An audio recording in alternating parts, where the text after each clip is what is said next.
Find fixer free, now I think that's the most amazing thing. Because that is no downside for anybody. You're taking Andro 400. Right. You get a flat rate to find fixer free. Andro 400. And then if you can't fix it, find that price. You plug in that and they haven't worked. Estimate or are just free. And then you might want to change that latest point to whether it's and then that 90% of the time it turns out that they'll have it done.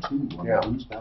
Gain energy and But it's Maybe we need to be running a new special too, what we're doing too, Tom, because I'll tell you, the last 2 weeks, an affordable way to boost your testosterone. Go to Hardly andro400.com. Scott maximizing anything that comes in. 0435. Very high retention rate. If it calls, we'll get a phone call. It's coming in. If it comes in, that's What's up, gents? Tomorrow, Martin. Comprehensive planning, taxes, your money, your retirement. You still have your 89? 89 what? You're fixing it free, or you're doing the $29 diag, or whatever. Yeah, we were doing, yeah. Now, tell me what you're looking at here. Find fixture free. Are you still doing your $89 or $85 find fixture? It was I think it was $189. No. Yeah, it was 89. Oh, okay. Electrical. I'm sorry? Yeah, it was 89. Yeah, we're still doing that, yeah. To schedule your complimentary, no obligation retirement planning strategy session. Don't let taxes derail your retirement. You can call right now, 720-488-8604. That's 720-488-8604. Did you get your spots yet? Yourretirement.com. No. 80% of Fortune 500 companies lease their vehicles because that's a smart financial move. Didn't you text me about that woman yesterday? Yeah, I was trying to figure out why she would even try to use a prepaid card that had nothing on it. Fucking because she's nuts. Well, I mean, you know, it's one thing if they actually did lose her card, but what was the purpose of giving them a card that was no snowball's chance in heck of going through? She was praying that the credit card company would mess up. I don't think she had the money to pay him in any manner. That's what I was getting at, is that was the credit card she intended to use the whole time. Nah, I think they lost her card. Do you? And I think she had a few $100 and she was hoping that's what it would cost. I think she would, because nobody's that stupid to try to pull off. Well, why would they no payment? give her the card? I wouldn't want to give somebody my card. That's what it's just such an odd thing. Here, take my card and drive off. Yeah. Well, if you want to run the card, I can see that actually. Well, go ahead and run it, but I'm not handing it to you. When you're driving off with it. Because the whole thing with credit cards, you don't ever want them out of your sight typically anyway. But yeah, like a weight, exactly. Yeah, but speaking of Rolly, yeah, good chat with Rolly. Just let him know I'm there for him, you know. See, Drew, I'm showing two. I'm showing one at, this is from Erin Laurent, whoever she is, but one is playing at 11:31, and then one at 15:48, but 11:31. Now, Tom Martino, the Troubleshooter. Help me if you can, I'm feeling down, and I do. Hi, Tom Martino here. Welcome. It is Car Day. That doesn't mean we only talk about cars, but we have an emphasis on Fridays with car problems, questions, and complaints, whether it has to do with service, maintenance, repairs, rip-offs, car deals, car dealers, private sales, makes, models, ideas. It's the kind of thing that basically we save for Friday and we have our experts in. We have various people from time to time. There you go. I can tell that is, let me hear that motor. No, I can't tell what that is. It's a Lexus EX350, it's probably a 98. Do you know what it is? Oh, okay. There's only one engine that has a distinct sound that I can tell, and that is an Italian car, the Ferrari. You can tell that car. That's the only car I can tell. I can't tell cars. You know, in some of these new muscle cars, like the Camaros and the Dodge whatevers, they actually have a little microphone under the hood where the speakers pick up the engine noise to enhance it so it sounds more like an old muscle car. No, I'm not kidding at all. Wait a minute, Mark. Where do they play that sound? Inside the car? Yeah, it goes right in through the speakers, so like through the bass or whatever. So people sitting in there feel like they have more power. Exactly. Oh, come on. I promise you. Kevin, is that true? It is. It's absolutely true. You know, I assume that could be turned off, too, if it's obnoxious. Well, it's not that loud. No, it's wait just very a minute. subtle. It enhances it. There are microphones under the hood. Yes. And they feed that sound inside the car. Through the stereo system. In the higher speakers. end stuff, yeah. Yeah. But I want a silent car. When you go, it's like really there. I find that shocking. Because I think you'd probably want to make cars. I think it would be cool if you could change it to sound like he said, like the Ferrari, but you're driving the Camaro, or change it to very quiet to where you can even hear it. Well, they're all pretty loud as it is. Now, I was up at Purifoy the other day because I traded in my Traverse, but I just want to say something. I looked at the Corvettes. Unfreaking believable. No, there's no better car. You cannot get a better car for that price. That's a lot of car for that price. You can't get a faster car for that price. No you can't. way. You can't. I owned a Ferrari. I owned 2 Ferraris, and I will tell you that there's nothing that a Ferrari has on a Corvette today, on these new Corvettes. Nothing. There is not one thing, not interior, not finish, not power, certainly not speed. I can't believe the value of a Corvette. It doesn't even, and I don't mean as a put down to Chevy. I love Chevy. I really do. I mean, I love the Equinox. I got it loaded. But here's the deal. It doesn't seem like a Chevy. It seems like a car. It seems like its own brand, Corvette, doesn't it? I mean, because it's way above Chevy. It's way above anything on the market. You cannot find a car in the $70,000, $80,000, $90,000 range ever come close to that. And you can even modify those. When it comes to a high-end sports car, you cannot find one. You Customer cannot of mine find bolted one. a supercharger on his. I mean, they have come so far. You know these aficionados that love the old ones, the Stingrays, and now they're fine. Nothing even close to today's technology. I mean, because they can put the horsepower to the ground and lock it up and really use it. And the interior, not only silent but beautiful. It feels like a little rocket ship. But anyway, I just mention that because I see people driving around in these cars, and I wonder why more people don't buy them. Or are they as popular as they should be for the price and value? I don't think so. I mean, I can't think of another car in that price range that gives you that much car ever. Guys, speaking of fast cars, Mr. Martino here, on the 3rd of October next month, is going to be drag racing in brackets down at Bandamere. During the show, so we're going to be checking in on him constantly. What are you driving? And he better be winning. Whatever they want me to drive. I think maybe Hellcats. Hellcat. Well, we ought to bring a Corvette. Will they let us bring anything we want? I don't know. I'll have to ask. Bring in a demon. I know you're going to sign your life away, though, hopping into these things. Now, when you say drag race for time, you're talking about straightaway, right? Or you're not talking about racing? No, you're going to bracket. You're going to line up next to someone else, and you're off and going quarter mile. Quarter mile. Yeah. Well, that's fun. Isn't that fun? A lot of these have auto hold now, too, so you don't have to hold. So when that light turns green, your reaction should be quicker because you don't have to let off the brake and onto the gas. No, it's a launch button. Yeah, basically, that's right. I had one. You press the button. What you do is you hit it to the floor and press that button, and that's all you do. And it will automatically apply the power you need. But you better be ready. Okay, Anthony, what's happening? Anthony? Hello? What's going on?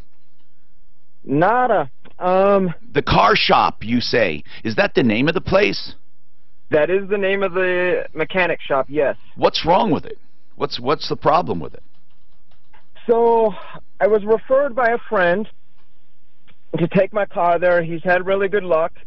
My 2009 Audi A3 blew a timing belt.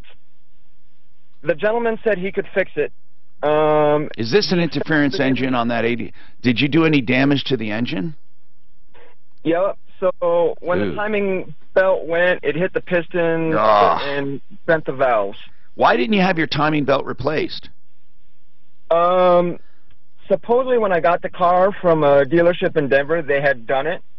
They actually said that? They have that written down somewhere?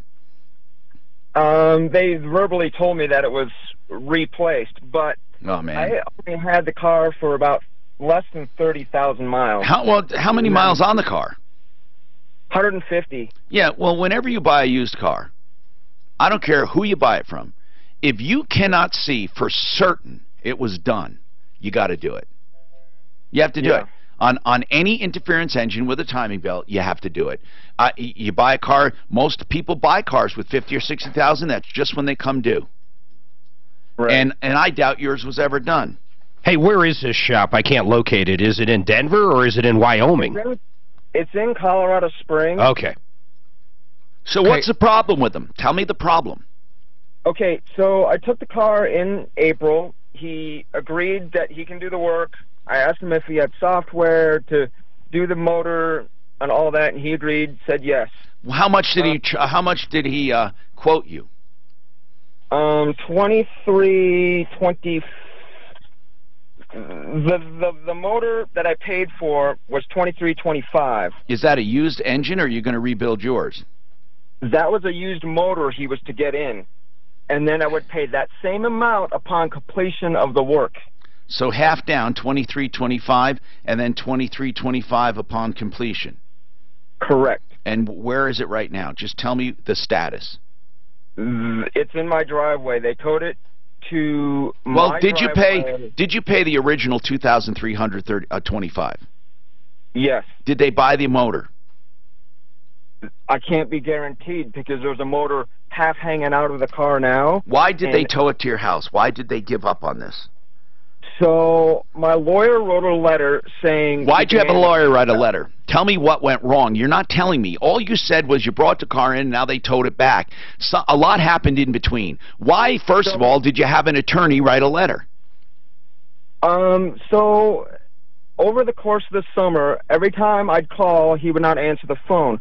So I would then go down there. He'd give me a list of excuses. Okay, so you got tired of waiting and had an attorney write a letter. As soon as the attorney wrote the letter, this guy says, forget this, and he tows your car back.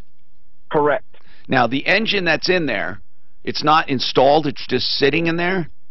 It's hanging out the bottom of the car, and it's tilted inside Is it the original engine you had, or is it a used engine? I don't know if it's my original engine or if it's the one he actually purchased. Well, what do they say? He didn't say anything. He hadn't been communicating to me. Well, so he's going to say that he spent that money, that $2,300 on the engine. Right? Okay. Isn't that what he's going to say? So can't you tell if that's your engine or not? I mean, somebody should be able to tell. It's either got a belt bad or not. It might have a... Should it have a VIN on it, guys? Will he be able to match that to maybe the door? And the timing belt is broken. If the timing belt's broken, it's the old engine. Yeah, you nailed it. You're right. Absolutely. So is it... Did you have someone look at it, Anthony? Not yet. Well, have someone look at it. We have to figure out what you got for your $2,300. Because I'm missing, there's only about 65% of the motor there, so I'm missing half the motor. Well, okay. When you say half the motor, do you mean the accessories, or what do you mean missing from the motor? What do you mean? The top part of the motor's not there. You talking about the valves? I mean, the head? Probably the intake plenum and other parts would come off when you swap a motor. The injectors are in a box inside the back of my car. Nothing's done. It's missing parts. I don't think all the parts are even in the back of my car. You need to get somebody to tell you if there's a timing belt on that motor or not. That'll put the answer right there. Also, too, on the motor now, it's half hanging off. No, I understand that. You're in a bad way. I wonder why the car shop did this. I mean, they sound like bad dudes. I mean, to just send your car back in a basket, that doesn't sound right. It sounds like you're probably missing something, too. You're not telling us. I mean, when I call up, what are they going to tell me? What's their side? He's probably going to say I did the work until they demanded the car back. But nothing was getting done. It was the one excuse after another every time I went in there. And what was the time frame again? Since April. And I got the car back last Monday. With nothing done. Listen, I don't think that's unreasonable to be upset about this. I think we should call the car shop. Hold on. let's call this place, man. They sound sick. Unless, I mean, look at, you take a car and you get mad because they're asking about it, and you take $2,300 to the car shop. Find out who we're dealing with down there. Dean, what's happening with you, Dean? Hey, Tim. I got a car I put on Craigslist, and I was contacted by one of these scanner people. Dean, you sound like you're talking in some kind of weird old-fashioned megaphone. It's hard to hear you, man. Hang on just a second. It's really hard. Dean, honest to God, I want to help you. I cannot understand you. He sounds like that the teacher on Peanuts. Wah, wah, wah, wah, wah, wah, wah, wah, wah. Or some kind of old-fashioned megaphone. You know, sing Winchester Cathedral while you're on that phone. Because that would... Okay, we're going to come right back and try to get a better connection with him.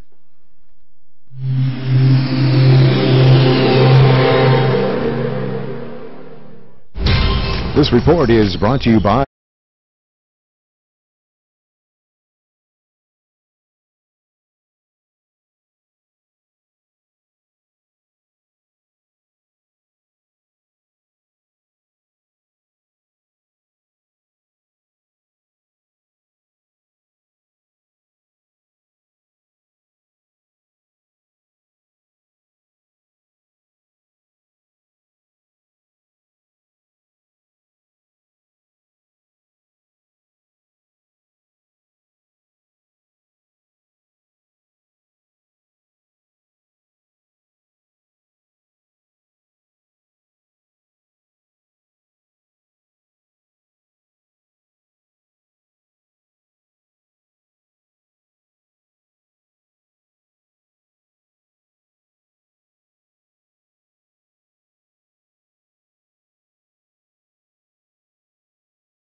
Another time, another town, another everything.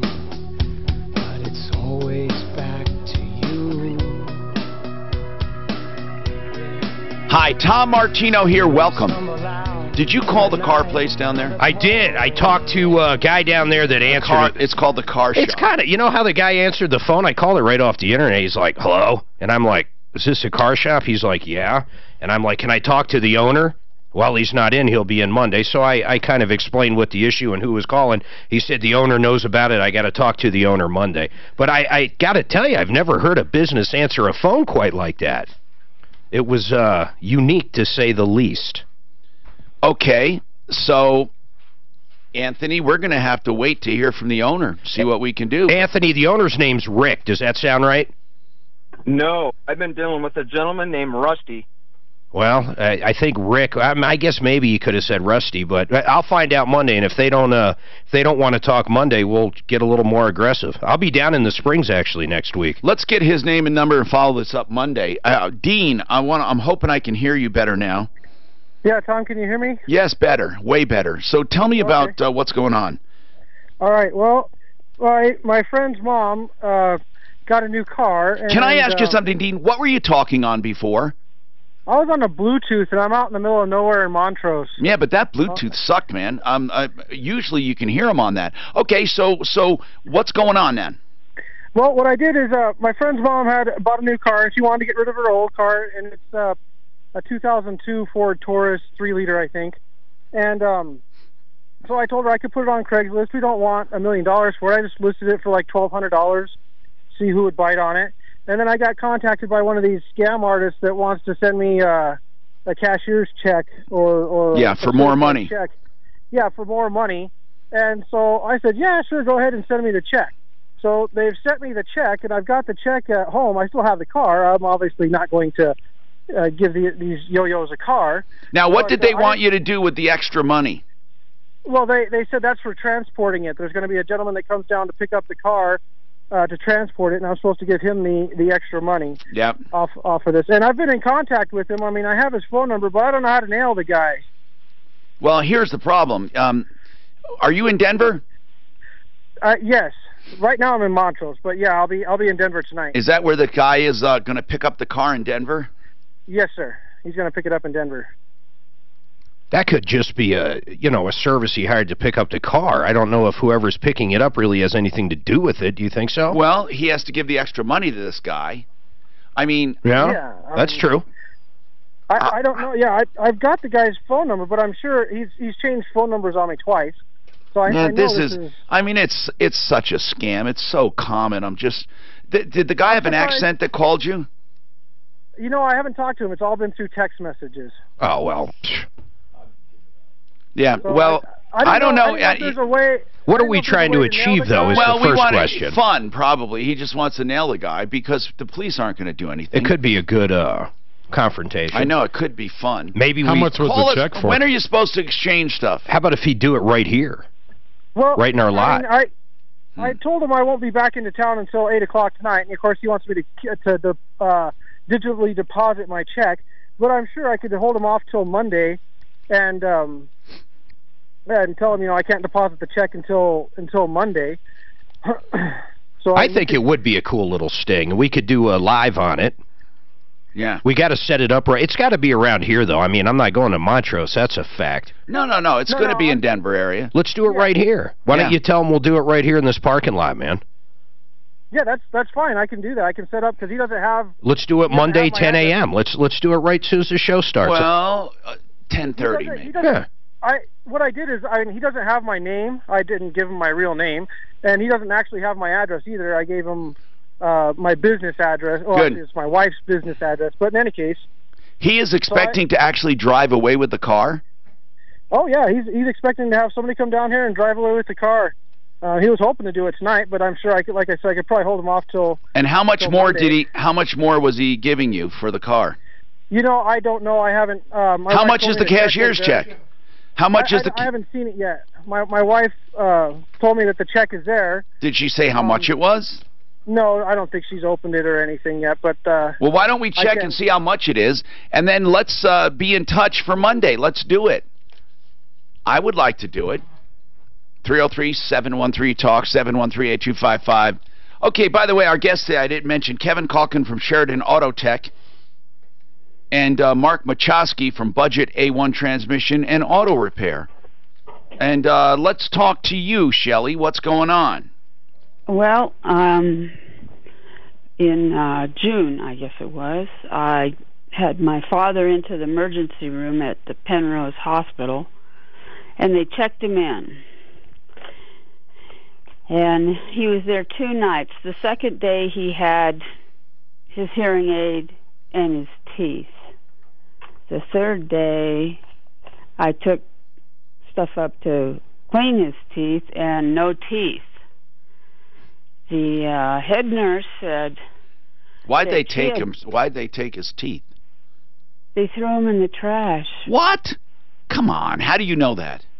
Because they were gone, and well, okay. Why did they take him to begin with? Apparently, he'd wrapped his teeth in a napkin and was on his food tray. Oh, I see. And it was a mistake. And then one plate was in a glass of water that apparently they were oblivious to. Oh man. And the I don't think you're going to get them to pay for them. Well, I tried. What did they say? Well, it doesn't meet their $2,500 deductible. Well, that's not your fault. I mean, are they taking responsibility? Well, they owned it, but they didn't. The risk management lady that I spoke to put the claim in, and they denied it. Why did they deny it? Because they didn't want to pay it. And who denied it? The insurance or the hospital? The hospital didn't want to reimburse Dad for how much? New teeth. How much are they? $1,995. And what she told me yesterday is risk assessment there said because it was under $2,500 they weren't going to cover it. Well, yeah, but that doesn't make sense because it's under $2,500. They should cover it even more because it's less. They should be more willing to pay for it. What are they saying? You got to have bigger losses? We have to screw up bigger for us to help? Are they admitting they screwed up? This would be a good call. They owned it. They owned it. Well, if they admit that, then they have to pay. I don't see how they get out of it. I don't think they're going to admit it. I think when we call, they're going to say we had no liability in this. We were just, we were just trying to put in a claim. But let's see. Okay, do you think we can get a call in? It was Penrose Hospital. Where is Penrose Hospital? Colorado Springs. Colorado Springs. There's certainly a lot of consumer problems in Colorado. I've said that so many times. It's amazing. Do they just rip people off down there? There's some real scumbags down there, man. There's some great people, of course, but I got to tell you, it's got to be because of that military aspect. People go there to rip people off. I don't know. You know what? That is what it is. Because when I gave a talk on the military base down there, it was at Fort Carson I went to? Yeah. They said that one of the biggest problems they have are soldiers being ripped off. God, that's terrible. You go like right outside base, there's these check cashing places, there's pawn stores. I mean, it's just bad. That sucks. 303-713-TALK, 713-8255. Flexident. Yes, that's the way you get your car fixed, and it's car day, so we're talking about Flexident. Why? Because they will fix your car, and you'll never know they even fixed it. So if you have hail dings or dents, and the paint is not involved, it's not cracked or chipped, they can fix it and literally erase it. They do it quickly, and they do it professionally. They have great techs with them with more than 100 years of cumulative experience. It's FlexidentColorado.com. They have multiple locations. They can get you right in. 303-619-6273. 303-619-6273. That's Flexident. And speaking of things to drive, how about RVs? Century RV, don't forget them up north. New and used RVs, 303-453-1111. And they also have a service department. Before you go anywhere else, look for Century RV. You can save thousands on slightly used RV units. They have new ones too. CenturyRV.com, 453-1111.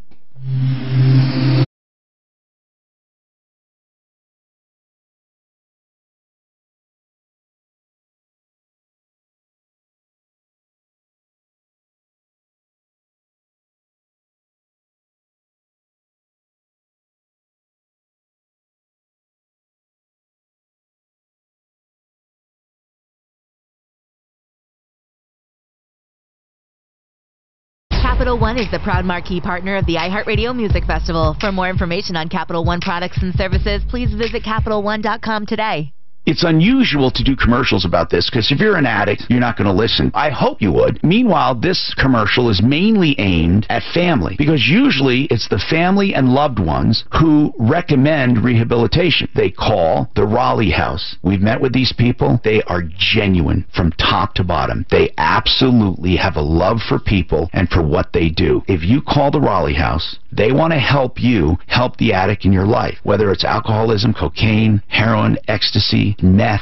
Painkillers are the biggest thing right now. Stimulants, sedatives, and even marijuana has caused problems for many. If you have a loved one who is an addict, they can help you approach them even. Here's the number for the Raleigh House, 720-893-5559, 720-893-5559, TheRaleighHouse.com, 720-893-5559. Hey guys, it's Ross Kaminsky, and you know my background is in investing and finance, so I wanted to bring you a suggestion for a financial decision that could be a great thing for you. I'm talking about cutting back your mortgage term or lowering your interest rate. For many homeowners, my friends at American Financing have the best option for you to own your home free and clear in 15 years. That's right. By refinancing to a 15-year fixed-rate mortgage, you can eliminate mortgage insurance, consolidate high-interest debt, and even save tens of thousands of dollars in interest over the long run. Yes, tens of thousands of dollars in overall savings. Because you're borrowing money at a lower rate and for much less time, it can be a much better deal for you. And with a fixed rate, no matter where interest rates go, yours stays the same. Your monthly payments will never increase. It just takes one call to their salary-based mortgage consultants, 303-695-7000, or go online at AmericanFinancing.net. NMLS 182334, regulated by the Division of Real Estate. Bet you didn't know this. Broadcast radio reaches more people in America than TV. Yeah, AM/FM radio. The radio that's free in your car, your kitchen, and your office. Broadcast radio reaches more adults, teens, and millennials. More of everyone. Even more shoppers. Broadcast radio reaches 93% of Americans every week. That's bigger than TV, Facebook, and Google. If you're a marketer who needs to reach new fans, visit iHeartMedia.com. For one place, everyone is listening. AM/FM radio. If you're anywhere near my age and you've been an athletic or just hard-working person, you might have a joint that's on its last legs, if you'll pardon the pun. You're uncomfortable. You can't do so much you want to do, but you don't want the pain and cost and months of rehab that come from a joint replacement. Hey, it's Ross Kaminsky, and now you have an option. Downtown's Healthcare offers regenerative therapy with stem cells that can help restore that aching joint to a level of comfort and function you didn't believe possible. Learn more at downtownshealthcare.com. That's downtownshealthcare.com. Grainberry, healthy cereal for your family. Mommy, I want this cereal. No way. Let's get this kind, Mom. I think we should get... Something with more antioxidants and less sugar? Excuse me? Sorry, I was just hanging out in the cereal aisle and couldn't help it over here. I think it's time to switch out these cereals with Grainberry cereals with amazing onyx sorghum. What makes onyx sorghum so amazing? Onyx sorghum is an ancient grain, rich in natural fiber for sugar control and powerful antioxidants to protect your body against free radicals. Wow. Yeah, and get this. Grainberry has more antioxidants than any other cereal, fruit, or vegetable. Even an apple, broccoli, bananas? Yep, and it tastes super yummy. I'm talking lots of flavor. I like flavor. Me too. Try Grainberry Honey Nut Toasted Oats, Multi-Bran Flakes, or Cinnamon Frosted Shredded Wheat, all with amazing onyx sorghum. And a special shout out to King Supers for carrying Grainberry cereals. Grainberry. One size fits all has no place in your bedroom. Hi, I'm Christian von Rickenbach, founder of Helix Sleep, and we know one mattress can't work for everyone. That's why we created the only mattress built for you. Go to helixsleep.com, take our 2-minute sleep quiz, and we'll build your custom mattress and ship it to you for free. Try it for 100 nights, and if it's not the best sleep you've ever had, we'll pick it up and give you your money back. Go to helixsleep.com/talkradio right now, and we'll give you $50 towards your custom mattress. That's helixsleep.com/talkradio.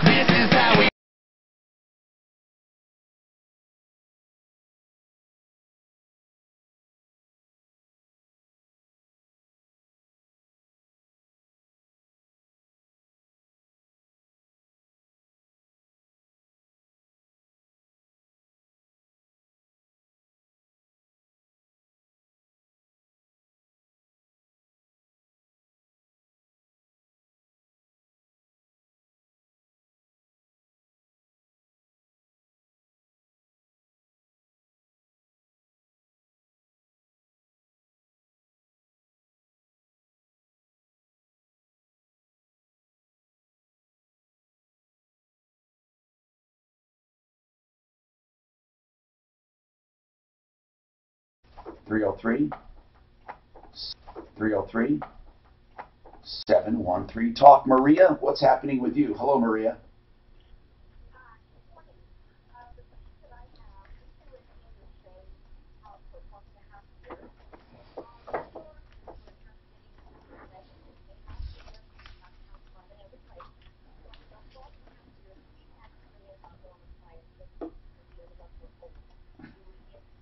Well, of course you do. If they're yours, do you have proof of ownership?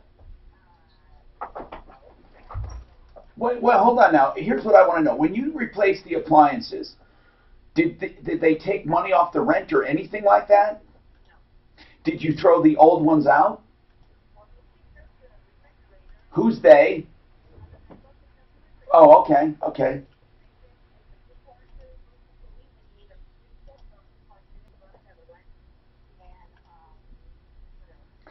They're yours. If you have the receipts from when you bought them, there's no way they can say they claim ownership. No, I'm not talking about your opinion. They were black and these are white. I'm talking about proof of ownership.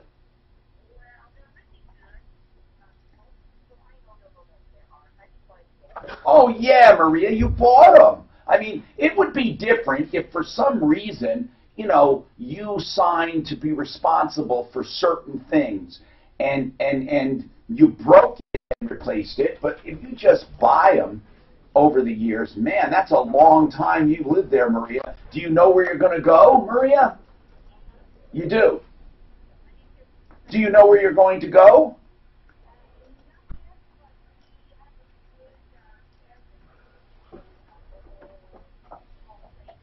Be very careful. Are you going to buy? Be very careful, Maria, because mobile homes are not investments. Okay, all right. How much were you paying in rent? Wow. Yeah. Well, you sound like good people. I hope you find a place. Let us know if we can help. 303-713-TALK, 713-8255. You know, the worst problems, I've said this before, one of the worst problems you can have is with a neighbor because it spoils your whole home life. If you have neighbor versus neighbor, it's almost one of the worst problems. It really is, other than spousal problems, because your whole neighborhood gets shot with a bad neighbor. So, Steve, is that what you have, a bad neighbor? Tell me what it's about.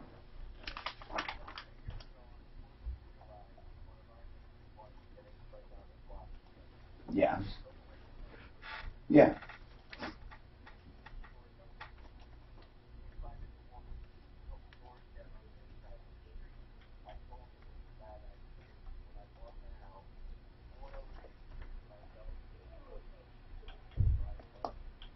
How did she snub you when you went over to meet her?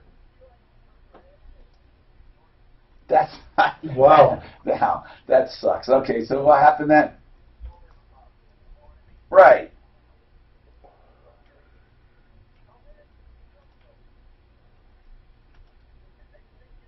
Wait, she came over for this get-together, and you were you there? And, okay, you said not a lot of people could come, so you went. Your neighbor went. Oh, who? Well, oh wow. Who decided to have this? It wasn't you. But he wanted it, but did he ask you to have it at your house? Oh, that's nice. So you and a neighbor, you and that other neighbor were hosting this thing at your house, and this other lady, this snob, came over. Okay.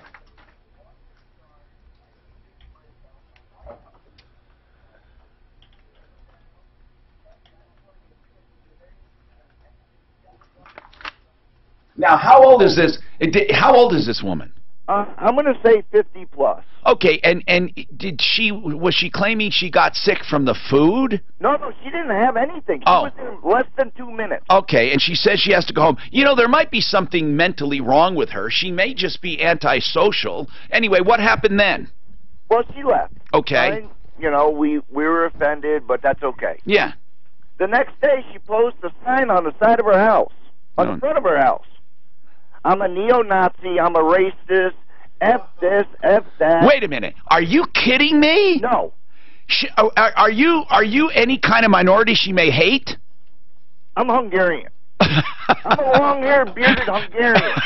My wife's Italian, and she has a black stepfather and black brothers. Oh, God. Okay, so were your black... Everybody else is Mexican, by the way. Okay, were Mexicans and blacks there? Just Mexicans.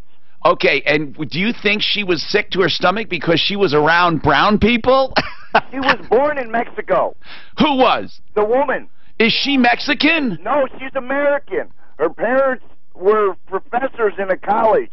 Hold on. She was born there, and supposedly Did she, honest to God, put a sign up that said, "I'm a racist"? What was that? Did you say she put a sign up? Saying I am. Oh, that you are. I am. Oh, wait a minute. She put up a sign and said, "Steve so-and-so is a Nazi." Yeah. Oh. And then she started playing loud music of F that fat bitch. And wow. I should shave my head. I have a meat. Now listen, I got to tell you something. Just wait, Steve. Please don't say any bad words, okay? You can insinuate what she said, like F, but don't say anything. Now, this woman, why did she do that? Why did she say you're a racist? Oh, I have a pirate flag on my garage window. It's got the crossbones with the eye patch. Yeah, but why did she say you're a neo-Nazi? That's not a Nazi symbol. Red and blue. And I guess in her mind, that was a rebel flag. Well, I want to ask you something straight up. Are you racist? Are you a neo-Nazi? No. Okay. First of all, when do you ever know of a neo-Nazi with long hair and a beard? Well, I don't know. I don't know enough about him, I guess. So Aryan Brotherhood's all shaved their head. And also, listen, you're married to an Italian with black family, right? Yes. So, yeah, what? And were they there? No, my wife was here, but none of her family was here. Well, anyway, so where's all this going? This crazy neighbor posts this sign about you. Then what?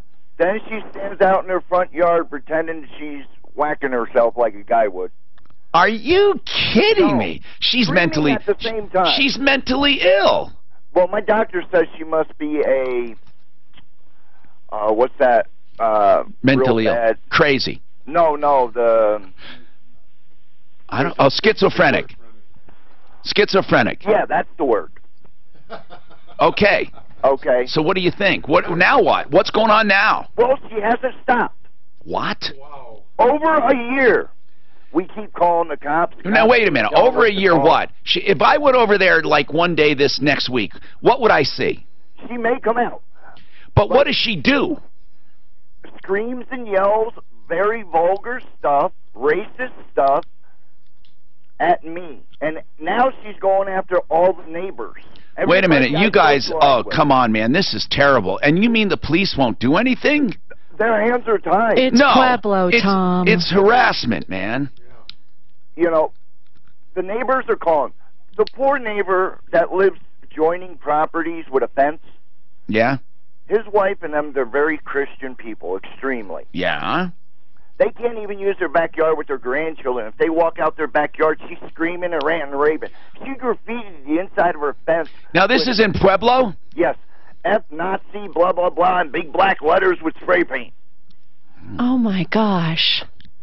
I mean, I'm watering my lawn. Do you have any... Hold on. Hold on. Do you have any video or photos of this? Oh, the neighbor has recordings. I need to get some of that. The whole block wants to go to court with me. Let's put some... Hey, you can sue for something, I think. I can't get an attorney. Well, that's because there's no damages. You got to pay them. You can still pay an attorney. They'll take a case. They won't. I've called every civil one, and they're like, oh, no, we can't do nothing. Wait a minute. Until she threatens my life or kills me, nobody can do nothing. You mean until there's damages, they're saying. They're saying there's no actual damages, but there could be emotional damage. I have PTSD. No, seriously, there could be emotional damage. Did you ask attorneys to take it on contingency? We didn't discuss money. As soon as I got done with the story, they're like, well, nah, until she threatens your life. Let's see if we can talk to John Fuller.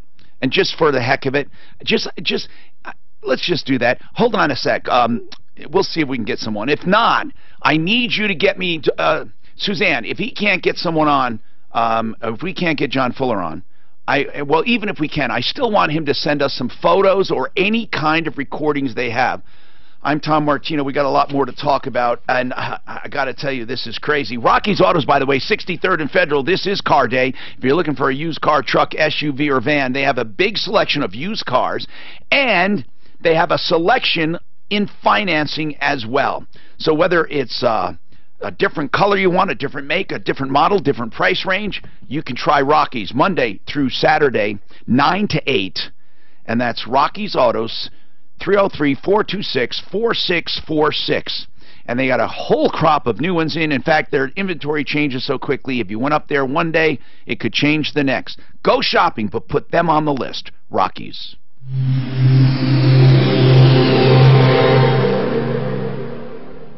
This report is brought to you. Let's start up in the high country. Eastbound I-70 is shut down at Vale Pass right now. That's crazy. God, I got him downstairs. That's for recovering a semi off the highway. How much time do I have?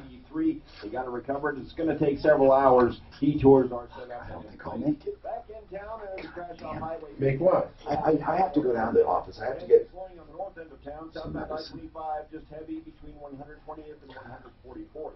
Well, text him. Suzanne, do you know where Mark is? I really need him in here because I forgot to take some stuff today I got to take.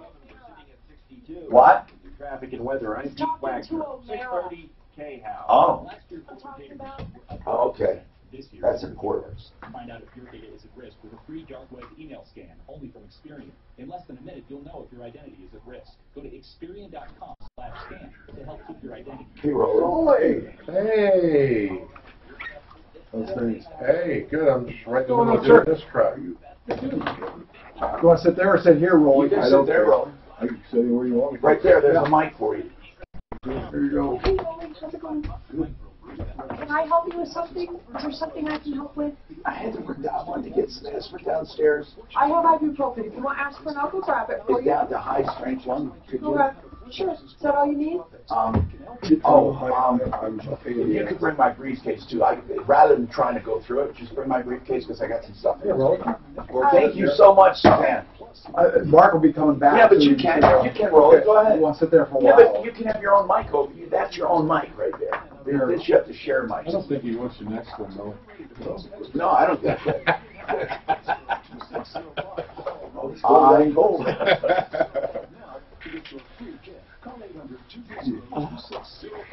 Now, Tom, here's your button. This neighbor, with the crazy neighbor, there you go, disturbance of peace. Out there yelling, hollering, screaming. Yes, but the police won't do anything. If she's graffitiing, what's happening? So then they've written her a ticket or two, and then, just... I mean, you just can't do that. Seriously. Oh, yeah. She was the one proponent, actually. Get an experienced, aggressive attorney who can help you. The thing is, it's Pueblo. Fits where you are. Oh, yeah. I was thinking if there's any covenants in that area, but there's probably no covenants in that area where you're not allowed to spray paint. How is the track smaller Trample than over that? your fence. Just turn that around anywhere you need it, yeah. How is the track smaller than that? It's, what is smaller about it? Wheelbase. So you got only two in the back and two in the front? It's considerably smaller. They're really fun to drive and everything, but I think after a while it could be just too small. This is perfect. I don't notice anything. This is exactly like the Traverse, except you don't have the third row. That's the only difference, right? That's what it seems like to me. Pretty much. What kind of vehicle was it? Equinox or something? Yeah, it's beautiful. Nice. Yeah, the finish on these new cars are amazing. Really, I don't know how you could get better appointed than those cars are. I mean, unless you put like guns on it or something. I don't know. They've got so much stuff that we just gotta have now. How much is a brand new Equinox loaded, Rolly? It shows 42. Are they more than the Traverses? Oh, hell no. Yeah. Same, yeah. Alliance Leasing will get you into your fleet vehicles with all the upfit you need at the What color? lowest delivered price. I'm a finance guy. If you need a choice of If you buy it, It's called iridescent white. stuff's getting hard to work on, the lane detection and this and Well, that. the electronics part of this is just incredible. This car vibrates your ass. Yep. Where, depending on if you're doing something wrong. If you're near something, if you're backing up and you're not looking, if it vibrates on this side, you're too close to something there. If it vibrates on this side, you're too close. Oh, really? Yeah. A left and right. Left cheek, right cheek vibrator. Wow. Come on, John Fuller's available, so I'm calling him now for you. Thank you for all of this. Sure. Boy, imagine trying to fix something like that. Well, that's what I'm saying. Hell? It's really complicated. Oh, my God. You just change components. Oh, You my can't, God. You know. Oh. I sure hope my son's flag football game isn't rained out on Like It's almost on stuff like that. It's just got to go to a dealer. God, I hate going to my son's football games. I shouldn't hate it, but I do. Boy. Because they're a pain in the ass. I got to get them up early, get them dressed. Yeah, try to take it in the moment, Tom. Oh, no, I That's love. nice. Yeah, I know. No, I like spending time with them. Yeah, yeah. Just take it in. Hi, Tom Martino here. Rolly Purefoy joins us from Purefoy Chevrolet, and he walked. Did I say waddled? Tom. I didn't mean Tom. I didn't mean waddled. I meant walked. I was just thinking of something else. I don't know. What were you thinking about? Something else. I don't know. I'm just kidding. I'm just kidding. 303-713 talk. I'm almost 25 pounds lighter than I was maybe the last time you saw me. You don't look big. No, I got to talk to John Fuller though. This is amazing. John Fuller, Fuller Law. By the way, John is a personal injury attorney, so I don't expect him to make a case out of all of this stuff, but at least he has that mind because I'm sure he gets the phone calls and he's probably contemplated these kinds of things. And but normally, as I said, he'll do personal injury, mostly automobile accidents. If you're hit by a truck, a DUI, a big rig, whatever it is, I mean, he gets the calls, and then he dedicates himself to getting you the most damages and collecting from the most sources, really. But what I need to ask now is this neighbor versus neighbor thing. I am positive you've heard about these before. You got a neighbor in the neighborhood, John, and she puts out signs saying John Fuller is this and that, or Tom Martino's a neo-Nazi and he does this and he does that, and the other neighbor is this, or a racist, and then she stands in the front yard and makes motions like she's masturbating. I mean, that's what she's doing. And then she also yells and screams at the neighbors when they go out in their yard. Can the neighbors get together and take some action here, John? That's a serious question. Is this one of Mark's neighbors? No, it's not. Wow, that sounds like a tough situation. Oh, it's terrible. And like I said, I know we've discussed this before. I mean, the police say we can't arrest her because there's no damages. I object. I say it's disturbing the peace. Or harassment. Yeah. Yeah, I think it would rise closer to the level of harassment, which would be, of course, a criminal charge. Right. But what about civil? Can you think of anything where that might be something? Well, yeah, I can think of something. It sounds like it would fall classically into the intentional infliction of emotional distress. I actually have been sued for that because of my radio show and stuff. You remember that. I was actually sued for intentional infliction of emotional distress, to which I said you deserved it. And that was my defense. Man, some of the stuff you used to call people, there was emotional distress. And it voters freedom of speech, too. There's really, though, John, that is something, isn't it? It is. It's a real tort that we do see. So here's the situation. I mean, it may be perfect for that, but it's still going to be the responsibility of the plaintiff to work up, prove, and substantiate his damages. And so emotional distress is something that you can claim, but it's really difficult to prove without there being some medical component to it, or some really it's going to be medical. Some reaching out to your physician, some mental health professionals on how to cope with this. I mean, you're going to have the burden of proving it, and it's tough. The other thing to think about, and I always throw this out there, principle is a beautiful thing to go seek justice on, But it can be expensive, right? It can be expensive, and ultimately, if you reduce this to some sort of a civil judgment, there's not ever going to be an insurance policy that you can use to collect on this type of judgment, so it would be something you're going after the person individually. There ought to be some sort of an injunctive relief that you could get from the courts if you did initiate some sort of proceeding that would enjoin her from continuing that behavior. But again, as you just mentioned, her behavior is also speech, and speech is, even hate speech is not, All right, now we are running out of time, but John Fuller, 303-597-4500, 303-597-4500. If you've ever had information, and and I'll have him back if he wants, but it was great. It really was. I'll sum it up when I come back. Hey, what do you do in a neighbor like that? It's a hard road. Wow. If it was a guy, you could kick his ass, but then you could probably get arrested, right? Oh, yeah. And if it was a lady, I guess you'd have to have your wife kick her ass. But no, if she's masturbating on the front lawn, you think she's going to jail for that. Stephanie was saying, this car is assaulting me. And I'm getting vibrated. It was funny. The seat vibrates. They're all over the Did you keep jerking legs and stuff? and other areas. Give a call to reserve your seat.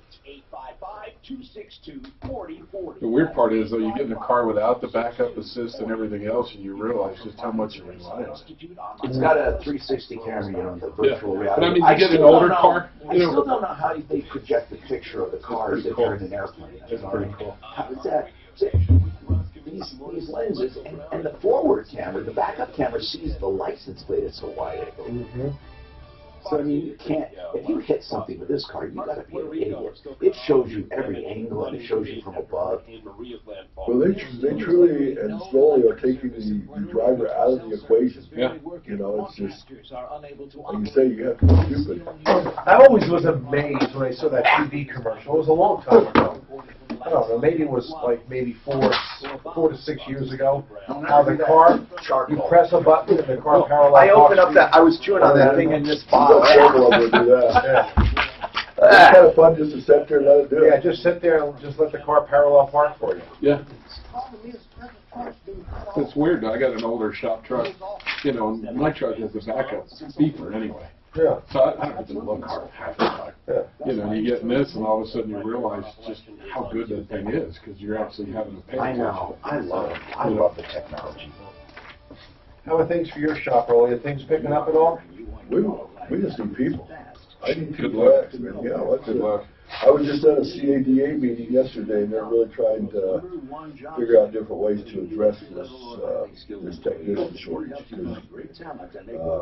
NADA says they're 30,000 short nationwide. Wow. And in 5 years, I think that's even light. They say in 5 years it's probably going to be closer to 50. Why is that?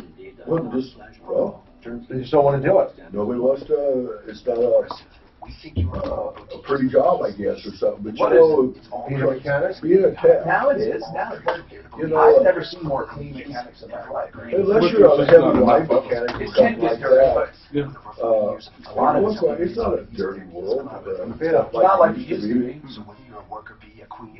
Knuckle buster. All that stuff's been taken out by the tools that they have now. Sure. It's just but the allure of being a tech went away with the love affair with the automobile and how we grew up and everything. And then there's no shop classes almost anywhere as far as high school. Yeah. Either wood or sheet metal or mechanical. I think it's most trades. Nobody wants to put the time into it. They don't have the patience. Instead of starting and working up, they want to start up. Because we get the kids out of school and they think they're ATEX. Yeah. It's like, you're not even on the alphabet yet. Yeah. No, they're not. But they come out with the perception that they're, out of high school or out of tech school? All of them. I'm ASC certified. Yeah, but you don't know jack. You don't know anything. You get the certification, but that experience factor is where the icing is on any certification. Some of the better mechanics I had couldn't pass a test to save their life, but fix a car? Yeah, they've got that inert You know, when I can remember flying over on a plane to Vietnam, and I'd been thoroughly schooled and trained and everything for 36 months on UH-1s and Cobras. And I thought, God, I don't really know anything. I don't think anything. But it was, once you got there after a month, after having my hands on it and everything, it was just, and then I truly prided myself on knowing what the hell was going on with these aircraft, because it's about your life. Sure. You know? Well, like you said, it's an innate something that you either have Well, or don't. I grew up with all that stuff, and I worked hard at that to be. In fact, it came back to haunt me. I got to where I could really track rotor blades. I mean, if a ship had a vibration in it, I could take it out. Yeah, you know what? They call it IPS, right? You got to track it, and you use a little shiny tape and a laser, right? Well, back then, though, you use for a UH-1 rotor blade, you use a big pole with a big wad of foam on it covered with masking tape. You take the end of one blade, put red on it, because there's a little tab, put black on the other end, and then you run that up into that blade. Are you shitting me? As soon as it ticks, you hit twice. Oh my God! And then you can see where the black is. Now what we do is a laser. And then you go up, yeah. And then when you have a laser, you point a laser at the blades, right, and it tracks them. But I don't understand. Two different You get a vibration if they're not. You mean a different length or a twist in the blade? No, it's a different height. tracking.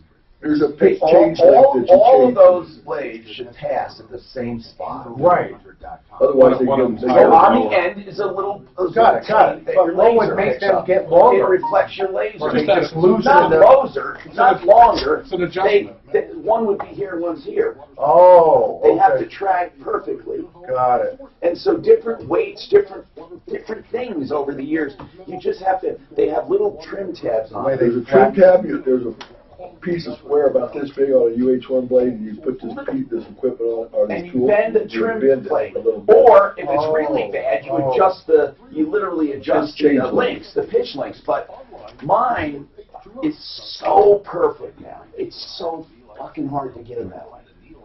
But the thing was, they knew I was good at it, and they'd get me up at any time. Because you want your stick. Track this ship. You want your Get the stick. vibration out. You don't want your stick doing this when you're flying. No, you take the smoothness out of it. If Same you thing think for about it. tail rotor. You take a stick with a piece of grease pencil on it, and the rotor's running right here, and it's like 4 million miles an hour, and you slide that thing right into it. Oh my God! Nobody, you never do that now. Well, no, but that's how we did it. Oh my God! First time you do that, it's Puckers scary. you a little bit, doesn't it? Yeah. Use the rear light, the little blinking light. You put that stick on it, and you just push it in there. And this blade's right here. I mean, it's hauling that house.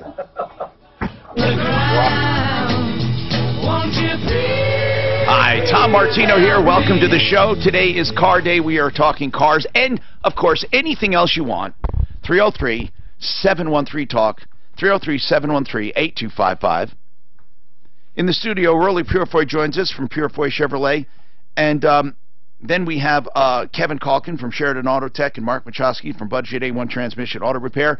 And Rolly, before you came in, we were talking about Corvettes and the value and the money. And I don't say that just because of you. I mean, you're the reason I got introduced to them. I probably would have never, ever, ever gotten so close to them.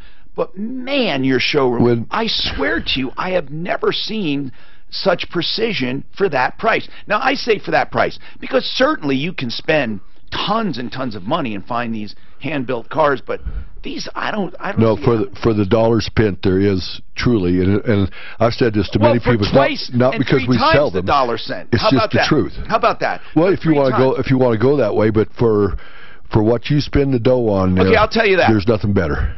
The Ferrari that I once owned was 3 times the cost of the most expensive. Now, think about that. Well, but there's something playing for the mystique of the Ferrari name, though, too. Yeah, but 3 times? No, it's when you get down to the performance level and A to B and all the things that these things are judged by, the Corvette, especially when you get into Z06 and things like that, it's probably going to show you the way home.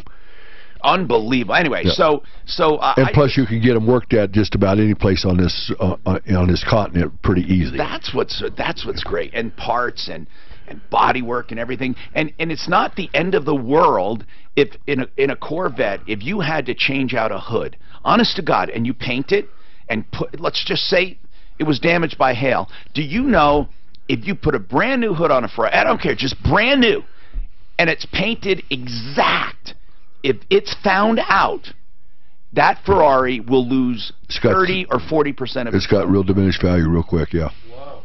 You can't get anything wrong with them. It doesn't matter what you do to them. You can't with any exotic car. And if you get more than 2,000 miles, but it is a Ferrari. It starts going down. Right. Of course it is. I'm not putting him down. I love him. No, it's incredible cars. The Corvette for dollar is the best sports car in the world. Think about it. 200-mile-an-hour car that'll give you 30 mile a gallon all day long at 70 mile an hour. Yeah.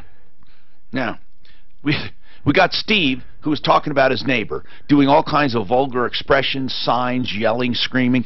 Did you hear what John Fuller from Fuller Law, the personal injury attorney, said? He said that maybe a court injunction or something like that, even if there are no damages, if you go for emotional distress from people in the neighborhood. And I can't see why the police are not arresting her for harassment. I can't see why.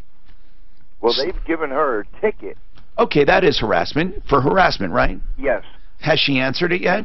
Well, supposedly she did, and now, and they said I was going to have a court date because I said yes to pressing charges. Good. But that was 2 months ago. Well, you got to stay on top of the DA. They don't want to take it. They're thinking it's terrible. But you know what? People shouldn't act like that. And they have her on a hotline, so anybody that calls, they're here quick now, like within 10 minutes. Really? Yeah. But what she does now, since she got the ticket, she runs in the house and hides and locks herself in there and doesn't answer the door, or she jumps in her car and runs away until they're gone. Unbelievable. What a crazy... I mean, she even pretends to crap in the yard. She spits at us. She pretends she's puking. She's videoed me across the street. She took pictures of the license plates of our cars. I walked out my door the other day to answer my front door. One step, the neighbor was bringing me home, fresh peaches he picked. She immediately ran out the door and started doing gestures. I mean, she's literally, in my eyes, stalking me. It's terrible. It's not only you, though, right? Oh, no, she assaults anybody that I've been friends with, and I've literally helped every one of my neighbors in some form or way or another. I'm just a nice guy. You need help, I help. Sounds like a YouTube video. Yeah, it does. Are you going to go trick-or-treating over her house? Listen, I'm going to help you with the police. Although the police sounds like they're doing something, but I need to get some copies. So let's have them send us any evidence they have by recordings, and we'll put this on social media too. We'll blow this thing up. Tom, welcome to the show. What's going on, Tom? Hi, yes, I just wanted to get some advice. I'm living in an apartment. I'm in a current lease. Everything's fine there. I have 2 cats. One of them is elderly, and she has recently become incontinent. You. And, yeah, I'm dealing with that with the vet. Turns out she's got a hypothyroid and other stuff. Long story short, the carpet is in horrible shape and desperately needs to be replaced. They have not said anything to me about the carpet as yet. This is on my end. So I just want to know how... How long did you live there? I've been there about 3 years now. How long are you going to live there? I don't have any plans to leave. Okay, here's the deal. You are responsible for whatever you were given. If it was a 3-year-old carpet, then there is some depreciation, not much. But if it's a 15-year-old carpet, you're not responsible for a whole bunch because that landlord would have to chip in some. But if there's damages to the subfloor due to the cat pee, you may have some extraordinary damages if it gets into that. Now, I'm hoping it hasn't. Have you been keeping it clean? I'm trying to, but it's been a chronic problem that I've tried. Now, don't even bother replacing it if your cat's not fixed yet. I mean, if you know, because this is going to be ongoing. Is there anything you can do? And she's 14 years old. She's healthy otherwise. That's kind of where I'm with the struggles. Do I have her put down, which is just terrible. Yeah, of course it is. But you have to, oh, my God, you have to think about, you know, I mean, she won't go in the litter box? No, she's happy to use the litter box. She just also then pees on the floor. And if I put I've tried everything. I've tried chemicals. If I put aluminum foil down, she'll just pee next to it. Does she know about, I mean, does the landlord know about this? No. Okay, because... Well, I've heard nothing from them. Well, I know it's my fault and it needs to be replaced. I mean, how old was the carpet when you moved in? I don't know specifically. It didn't look like it had a ton of wear on it. It wasn't in bad shape. You probably have to replace the carpet when you leave, but I mean, that would probably be worst case. But don't let it... My concern is that I'm living in this now. I would like to get it replaced now. But okay, but if you do, my goodness gracious, Tom. So how do I do? Should I be approaching the complex and telling them, hey, I have this problem? Oh no, yeah, that would be really nice of you to say, I want to replace the carpet. Do you have any preferences? I'm going to replace it. I mean, they're going to think you're an upstanding guy for that. But Tom, what are you going to do though when the cat starts peeing on the new carpet? Well, and that's where, I mean, I have to get that issue resolved before I can do anything about the carpet. But yeah, obviously. Are you asking me, what would the landlord throw you out for that? I doubt it. I think they would think you're a wonderful tenant. Okay, well, and that was basically, I want to be proactive. I want to get this taken care of. It's my responsibility. But make sure, listen, how to approach them. You got to make sure, man, that you suck that stuff up in a portable cleaner or something, so it's not, the subfloor is your problem. If it gets into the floor, that will ruin the floor. And you're talking about replacing subfloor. You're talking about construction.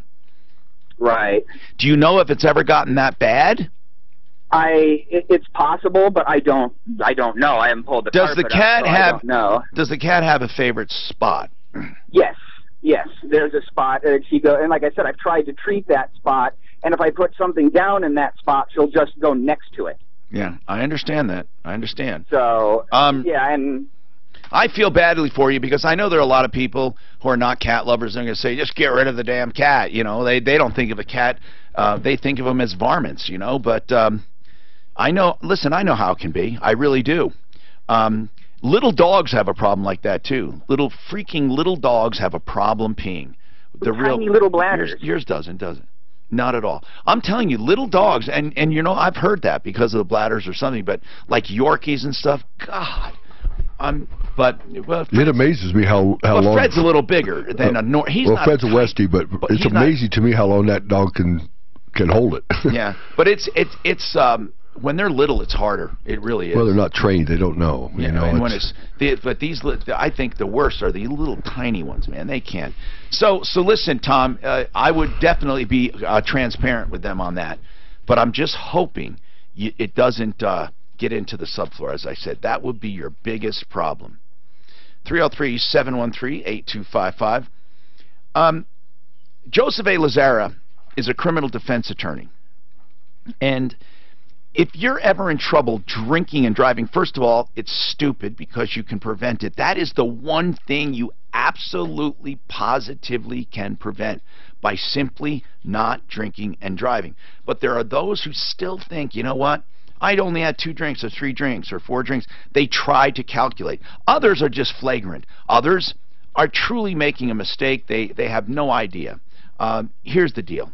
Joseph A. Lazzara is there for the guilty, the innocent, the in-between, the mistakes, for all of you, because no matter what, you need to get through that system of justice, and it truly is complicated when it comes to DUIs.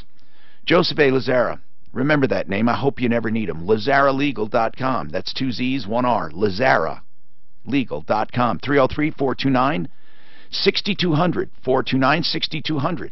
And on our exclusive referral list at referralist.com. Let me talk to you in there for a minute. Oh, you talked to him? You talked to that, did you? Who? You talked to that dealer. No, let me just, I get it. Direction on and off between 6th Avenue and the I-70 interchange, westbound I-70. I have to run to the restroom, so go ahead, I'll meet you as soon as you get back. Well, actually, I guess we both have to go on. Dan, start the show. I got it. Kevin, please, just hit the button. Yeah, I'll hit all the buttons. All you got to do. Start hitting the button. I don't know, just start pushing it. You have to do this more. Off to the right there. Forecast. Well, mostly sunny, breezy, a high of 81. Right now, partly cloudy and 71. With the traffic and weather, I'm Pete Wagner. We just have a 5-minute long Sheridan Auto Tech commercial. So techs are really that hard to get? Yeah. There's good ones. Good ones. Yeah, you can find mutts all day long, but guys that say that they can work, you can, in 2 or 3 days, you know. Some take about 2-3 hours. Yeah, well, I know it doesn't take long. Or you can look at their tools and you can tell everything you need to know. Really? Oh. The guy walks in with a fishing box full of tools and they're building matches or anything. I would say, they have no billing. is it got to have snap-on, or can Not you necessarily. go, say, You know, some guys are not tool hogs. You know, I got one guy that's a tool hog and been at it for a long time, but his skills are. Maybe one. We got, They're 1.5 ounces. Have come to work on what is now It'd be 20 times 1.5, I sold my which would be box $30 a piece. I've never seen a toolbox like this. This snap-on. Right, because they're 1.5 ounces. So This 1 ounce. is no exaggeration. 1.5 would That be toolbox would fill this area. Oh yeah, yeah. Oh, it's crazy. It's just insane. It's all white. It's up to the whole $20.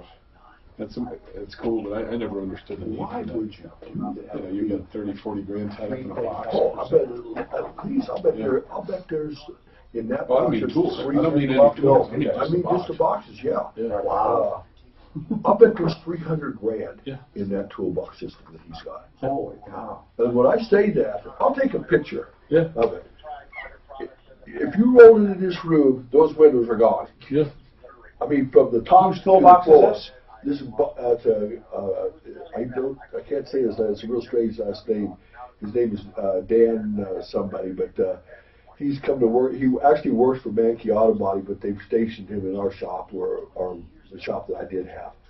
I kept the building, but I got out of the body shop business. It's just crazy. But he's got a box. It's all staff on. And this is the intention wasn't to go that direction, but I did reach out to make sure. So There's no way they did that for 4 years without knowing it. no, there's no. You know what? I mean, they load up. Find your nearest Carpet Mill outlet dealer at carpetmilloutletstores.com. And now get 12 months interest-free. Did you know there's a way to list your home to attract multiple offers and incite bidding wars? Hi, I'm Tom Martino. Do you know what it is? Don't feel bad. Neither do most real estate brokers. But Frank Duran, the real estate man, uses this system in all of his listings. There's simply no substitute for drive, discipline, passion, and experience. And we give you that. Frank Duran, therealestateman.com. No one better. 303-920-1622. 920-1622. When you hire Fuller Injury Law after your car accident, we handle everything so you can concentrate on getting better. I'm attorney John Fuller and I can help. Set up a free case evaluation at personalinjuryco.com or 303-597-4500. Never worry about breakdowns with Pro Auto Care. You'll have total peace of mind knowing you'll never be stranded because Pro Auto Care offers free roadside assistance for each and every customer. When Pro Auto Care services your car, you get a free 36,000-mile warranty complete with roadside assistance. All makes and models, expert techs, 25 years in business, 2 locations, Denver and Littleton. 303-PRO-AUTO, that's 303-PRO-AUTO, or online at 303proauto.com. It's Free Movie Friday, thanks to Adam Tickets. Go to khow.com right now to win and download the Adam Tickets app. Browse movie titles, buy tickets, pre-order concessions, and skip lines. From Denver's talk station, 630 KHOW.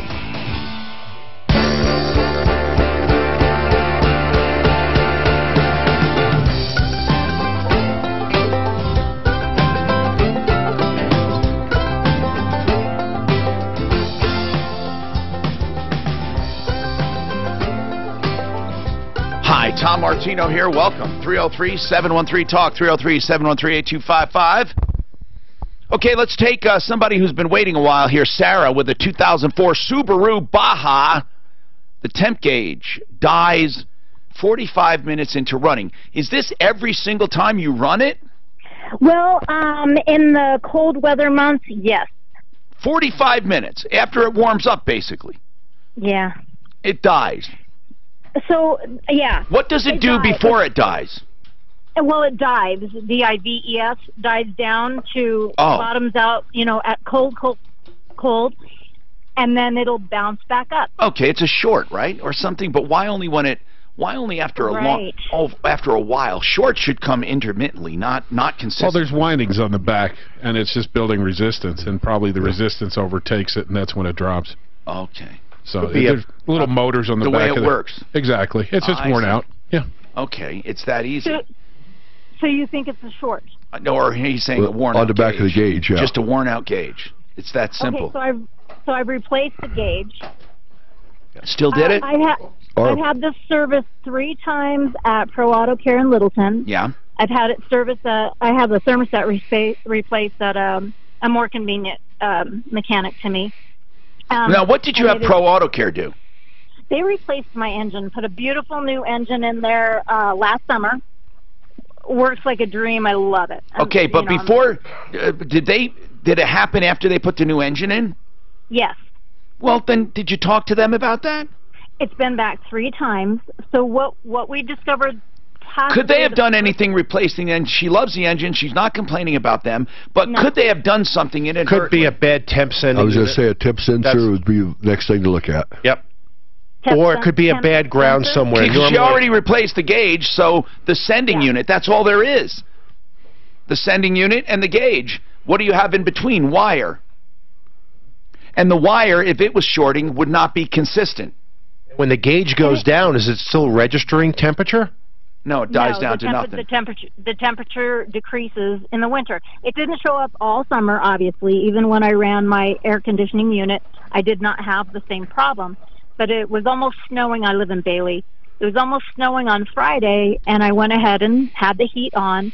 And about 40 to 45 minutes into my drive, that temperature gauge bottoms out, and my heat reduces.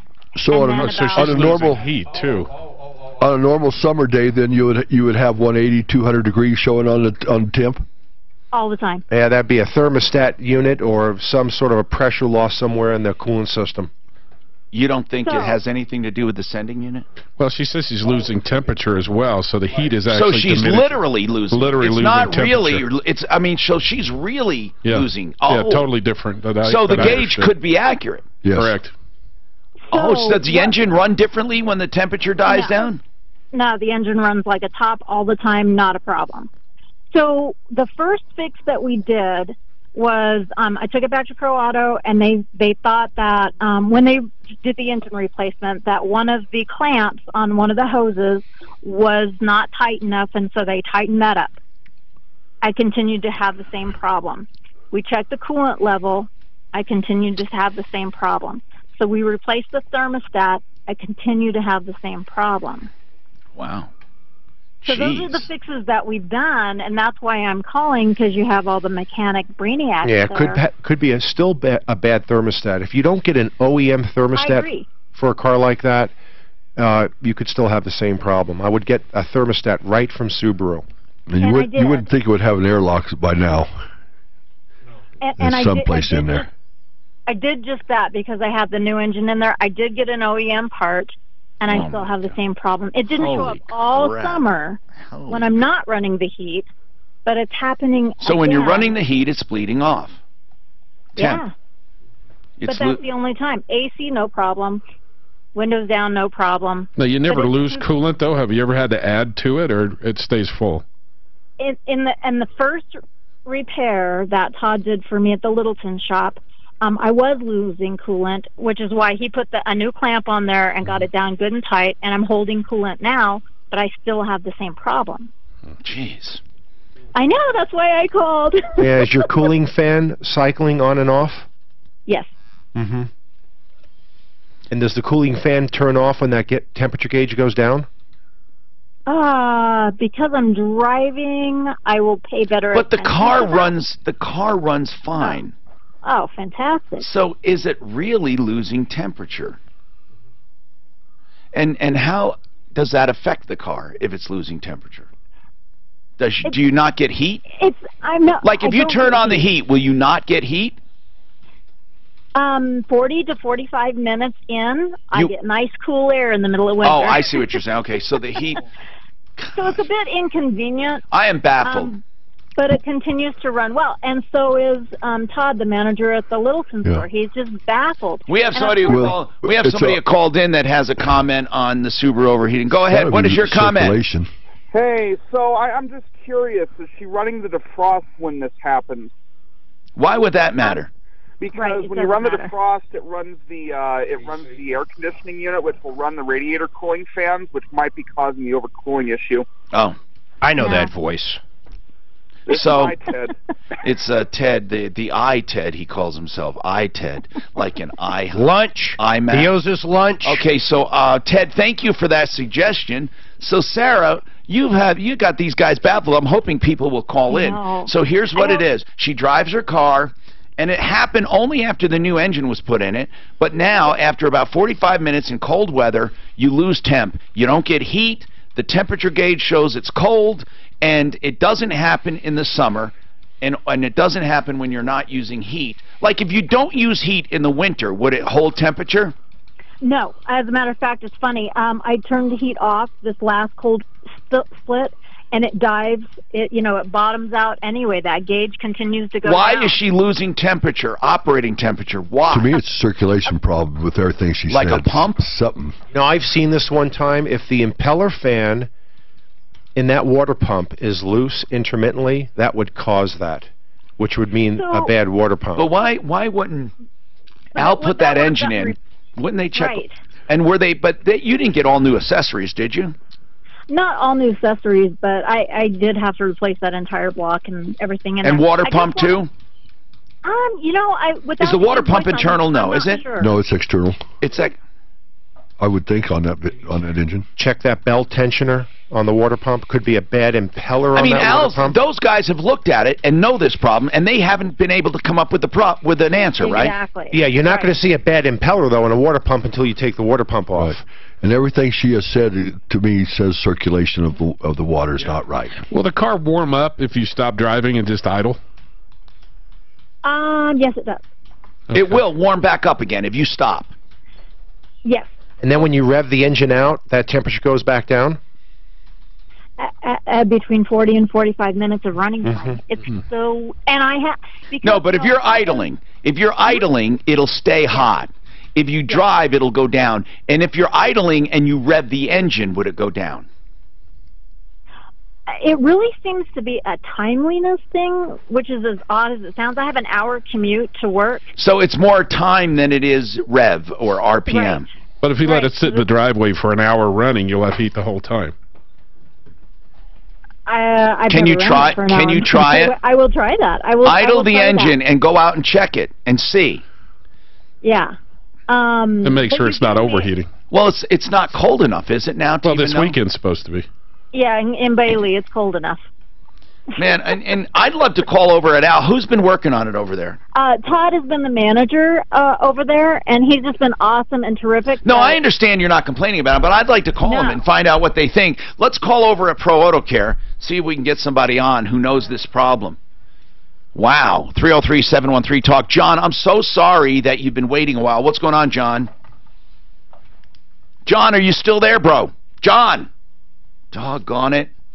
He's not there. Okay.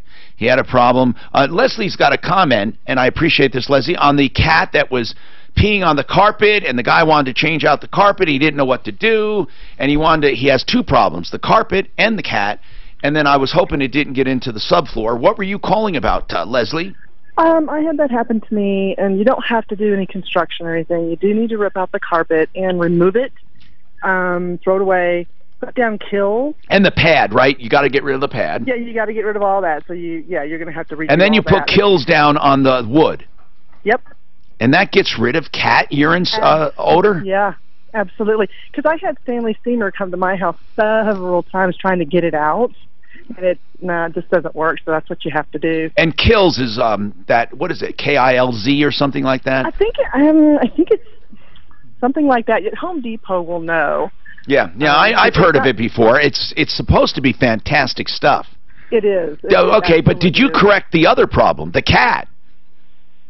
Well, that was just a situation. I had a death in the family and had to take my mother's cat. Oh, I see. So you don't have a cat normally. But I do. I have other ones, but they just wouldn't let her be there. So I see. I had to rehouse her somewhere else. So. Okay.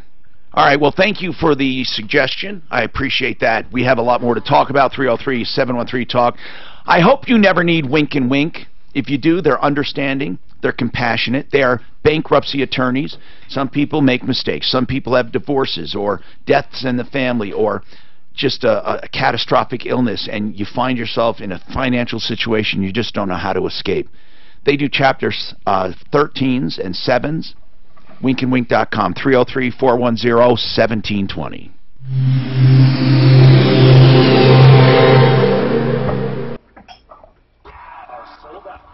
Oh, Mark, this thing distresses me. It shouldn't. I know. I just didn't want to. It wasn't intentional. No, I know. I thought we could handle it, though. No, I'm kind of glad. You're glad we did it? WTV.com or the CW app, 8 p.m. tonight and tomorrow night. And for the first time ever, watch our Daytime Village noon tomorrow. Capital One is the proud marquee partner of the iHeartRadio Music Festival. For more information on Capital One products and services, please visit CapitalOne.com today. If you want luxury granite or quartz countertops at wholesale prices, you need to call Art of Granite. When they remodel your kitchen, they'll do your bathroom vanity for free. Call them at 303-386-5919 or online at artofgranite.net. Want to get an air conditioner for half price? You can with Plumline Services when you buy a new furnace. That's right, AC for half price. Plus you get up to $1,120 in utility company rebates, free financing for 1 year, and a 10-year parts and labor warranty. An incredible deal this month only. Plumline Services. Plumline is not playing games with this pricing. This is a real deal. The furnace at their regular low price and the AC half price. Call now, 303-562-0439. That's 303-562-0439. With the country this divided, where does it stop? now, more than ever, it's time to come together and talk about it. The violence. You want to do something, Mark? You just to figure out what you want to do, what we can do. You have a particular inventory item? Yeah. We can get a Corvette, and then Corvette. It won't be for everyone, but for Corvette lovers, we could do something. It could be fantastic. Is it a screaming deal? It would be. We would take one and make it that. Well, in fact, what we were thinking about that's is actually taking one and allowing 5 people to accept it, and then they have to come up and pick a key, or they don't get it. That's how great of a deal it is. Or 4 people. In other words, they all. If you agree to buy, if it's a true good price, I don't think we need to do that. I know, but it would be for fun. I'm saying, yeah, more than anything. If it's a particular inventory item, I can literally send it to the Geographics, and their only interest is that Corvettes. That will be their interest or their main interest. So we ought to try one unit, one that we can really. They're all over. Don't do that red one right now. What year is that, by the way? I really want this. I want this car. What? 17. The other ones that would work for when you get a good used one in, like a $15,000 or less one, an older one, 80s, 90s, whatever. Those are the ones we can really. Those are the ones that the digital will market the best. Yeah, but Corvette lovers don't know the market is so large for that under 20 grand Corvette. Yeah.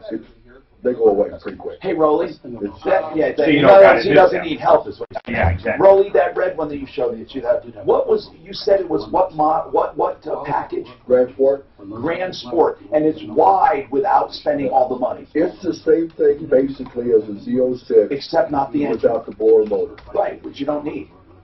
But it looks exactly like a Z06. Most people wouldn't know the difference.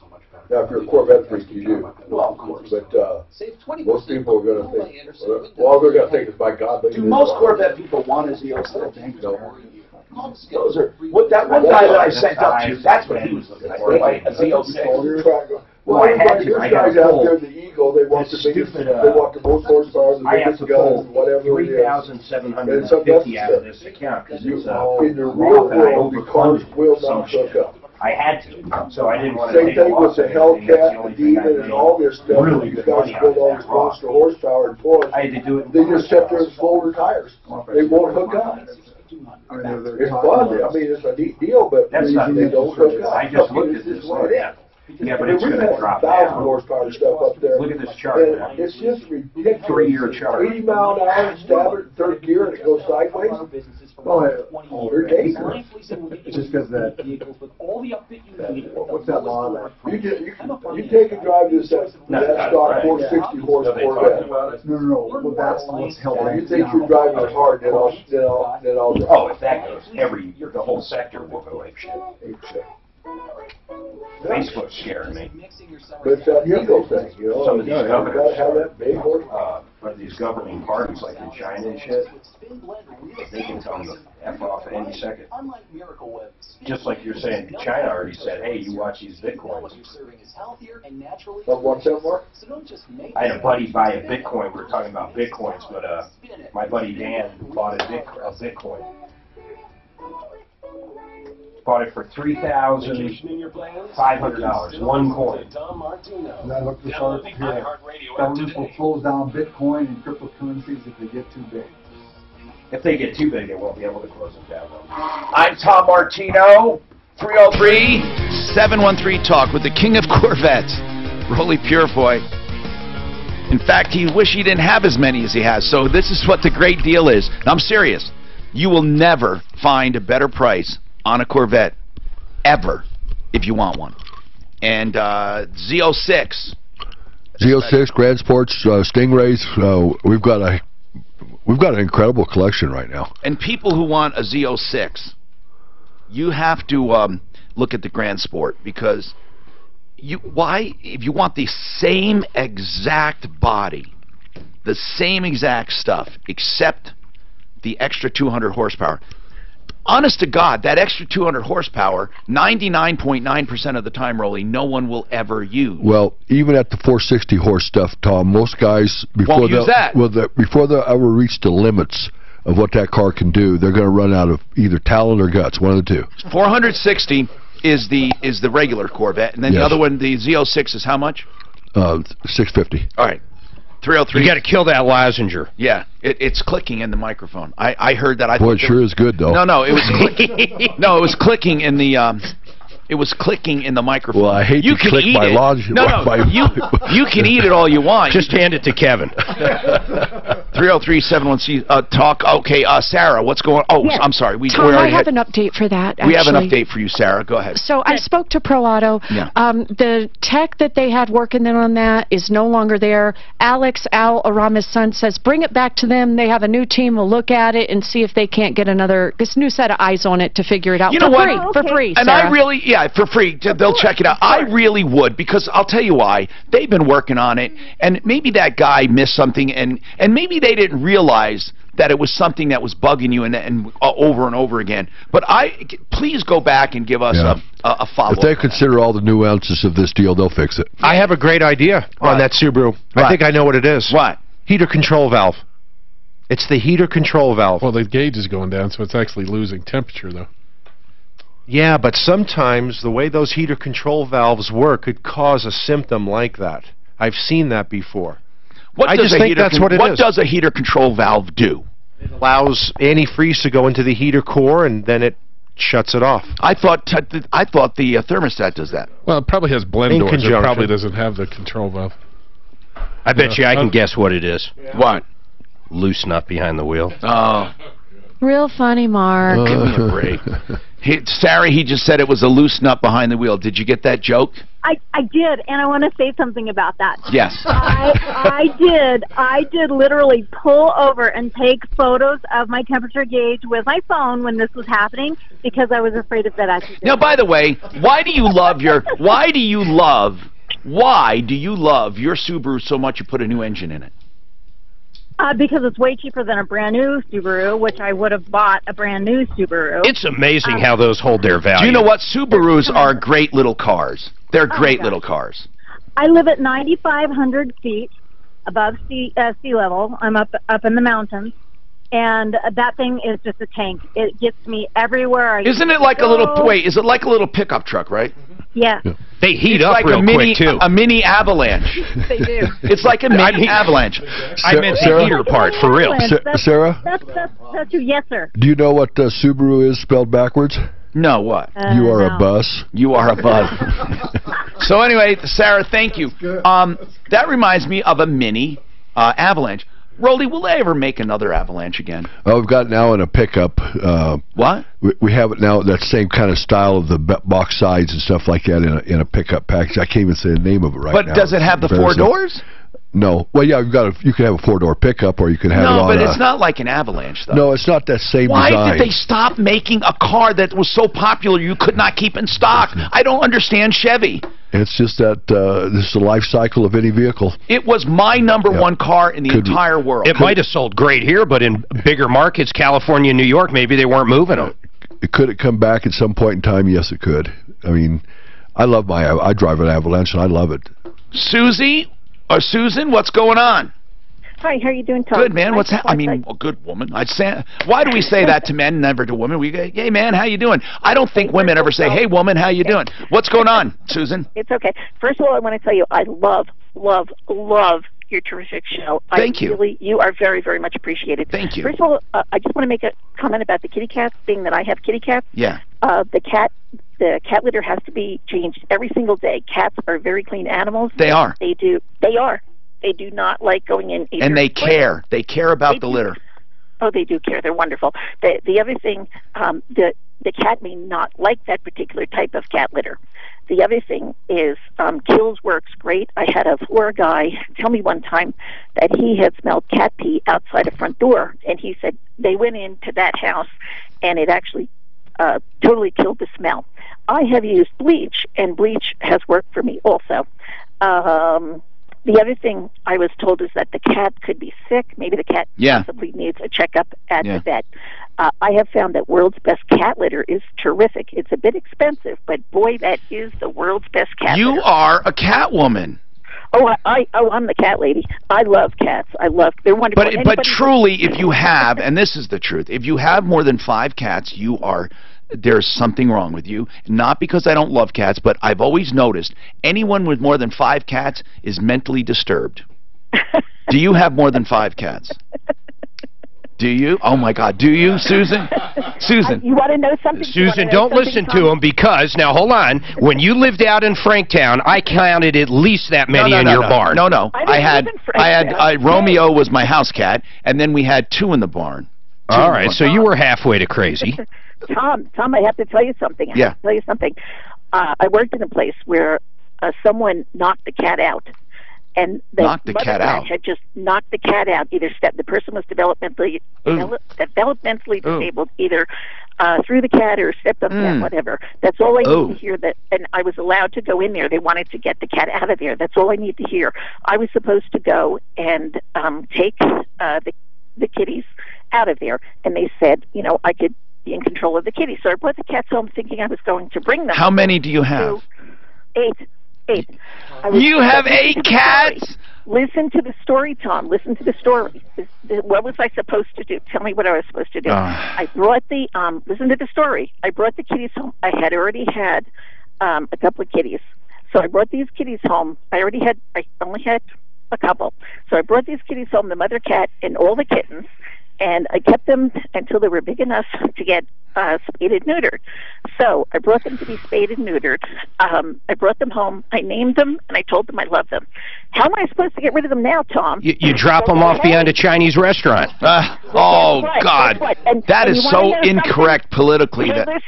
Listen, you tell that Jersey boy I'm from Jersey, too. So listen, anybody who hurts a cat has bad luck. Me too. I love cats. By the way, I would never advocate doing any harm to a cat. But listen, what you called about something else, a phony check. Yes. Tell me about it. I have a friend in New Jersey who was selling something on the Internet. And on the Internet, he was offered more through texting. He was offered more money than the amount. I told him, I'll bet you $20 that's a fraud. So what happened? Of course it is. It's always a fraud. He got the check. Yes. And he brought it to Wells Fargo. It was Wells Fargo check. Yeah. And sure enough, it is a fraud. So I thought I'd have a good time with them. I called that number. Yeah. When they answered the phone, they said it was going to be. It said something about a Google phone, so I left a message. They did not answer. Right. That's just a Google number, right?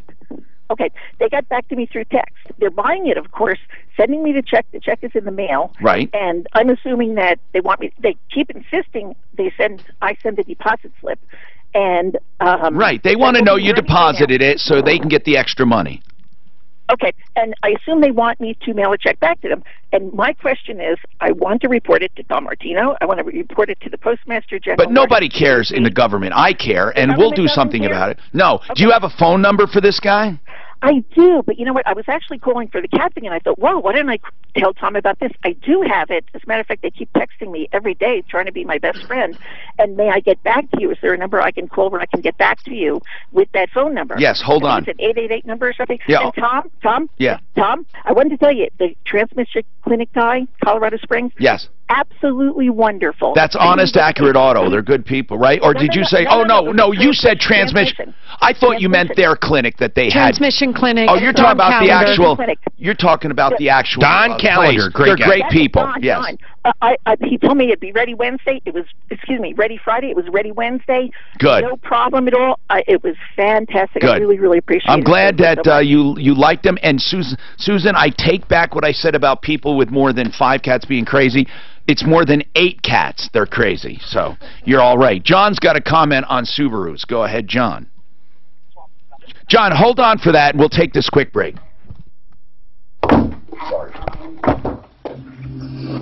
Is it too late to order Jimmy John's? Yes? Because it's one thing to lose heat. Right. God, it's too late to order everything I wanted to buy. And I got to go pick up my kids. Rolly, let's take a picture really quickly after the show, because I got to pick up my kids. because the temperature gets How about you guys look at the backside of our website? What's that? Oh, he's doing it. Oh, he's supposed to come here. Sean, wait a minute. I want to make sure. Oh, thanks for reminding me, Rolly. He's supposed to come here. I hope he got to, because he had, he had, He could drive it, we're not allowed to. The staying with the car and stuff, you know. no, we're just going to confront the guy that shows up to get the cash. That's exactly what we're going to do. I mean, he might drive up here with the car.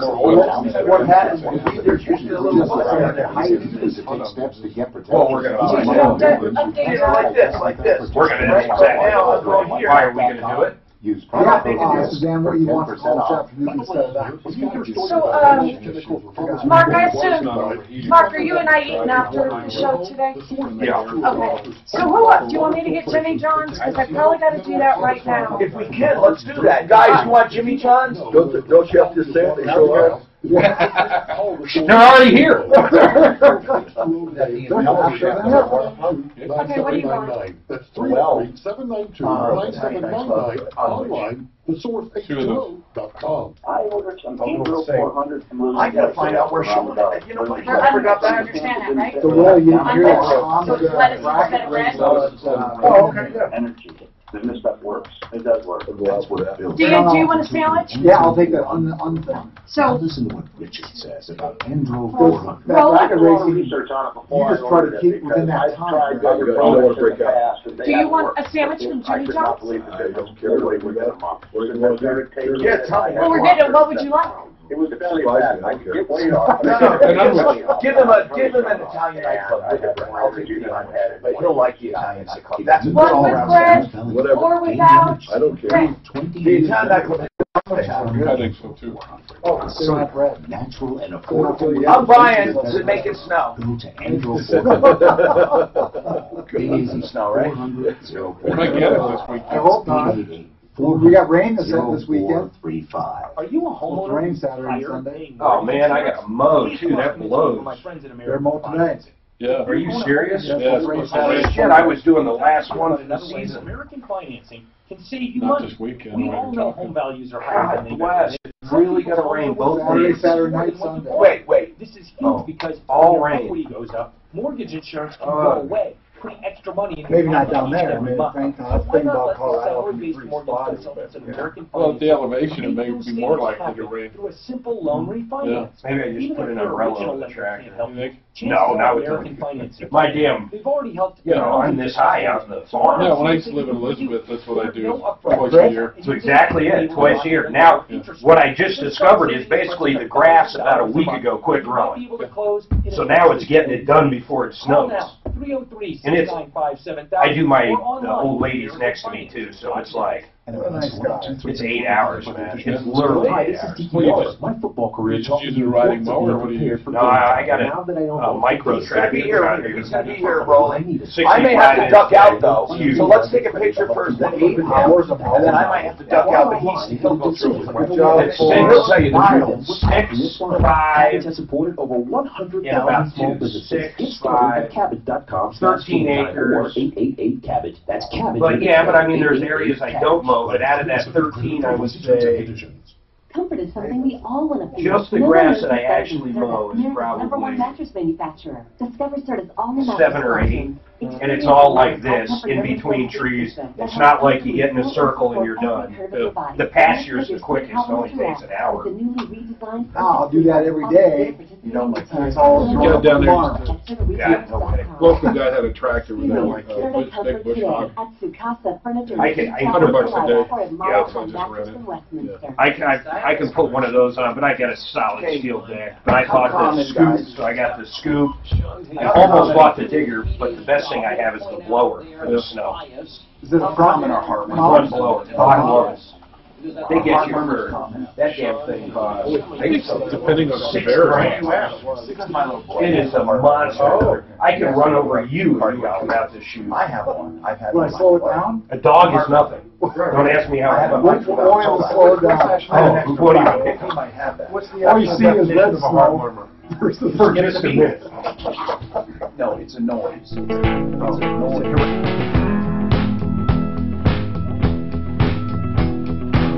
Hi, Tom Martino here. Welcome. 303-713-TALK, 713-8255.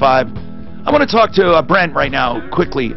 Hey, Brent, let's talk about the interest rate guarantee, because rates are low, but there are always those people. You gave me a percentage one time of people still not refinancing because they're afraid rates might go down more. I mean, they're going to lose out.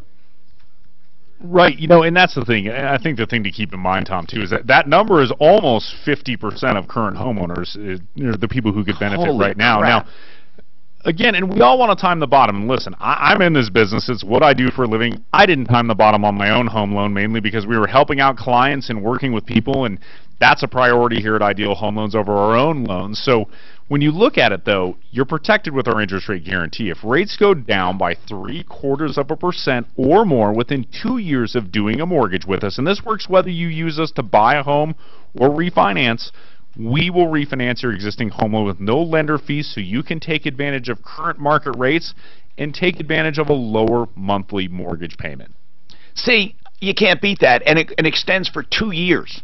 And they only have to go down by 0.75% or more. Thank you, Brent. Brent Ivinson, Ideal Home Loans. You've heard me say this. For your next Ideal Home Loan, 303-867-7000. By the way, they have way more than just the interest rate guarantee.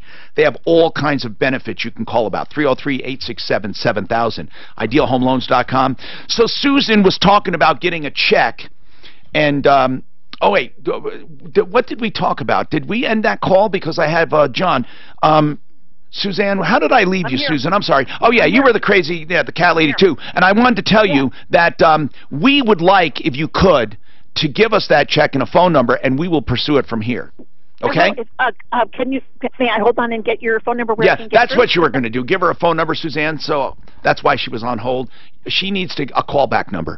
And give her an email she can send that check to if she wants to send us a photograph of it. John, okay, your comment on Subaru now, sir. John? Hey, Tom. Yeah. Hello? Go ahead, John. Yeah. I'm listening. Hey, that overheating on that Subaru, I was kind of thinking maybe... No, it's not overheating. It's losing heat. Yeah.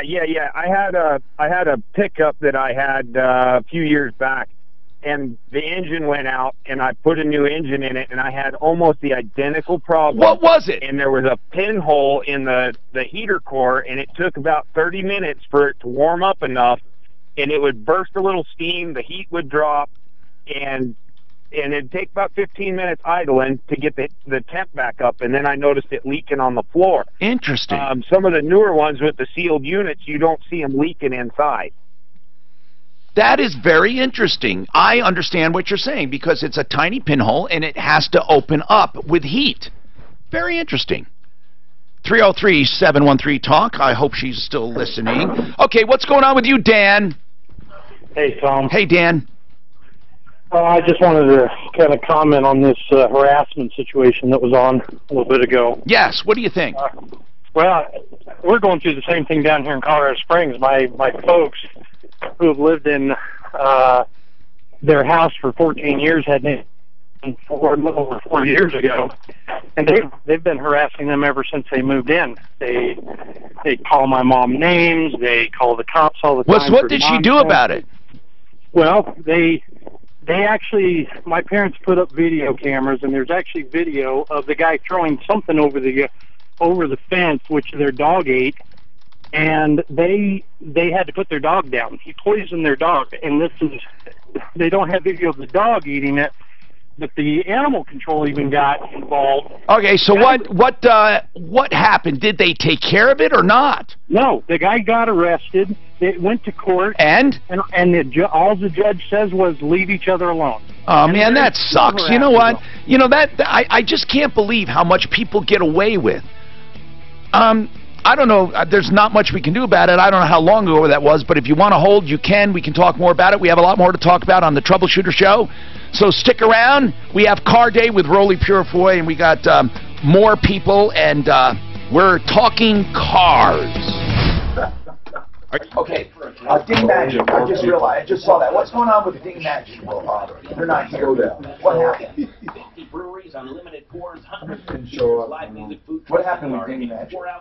Yeah, where's Ding Magic? $35 micro brew. Century RV, Lakewood's new RV warehouse off the 6th Avenue frontage road between Kipling and Sims next to Woodley's. At Century RV Warehouse, new travel trailers starting as low as $99.95 and deep discounts up to $50,000. Browse over 30,000 square feet of RVs, indoors, and in comfort. 80% of Fortune 500 lease their vehicle. Sorry, sir.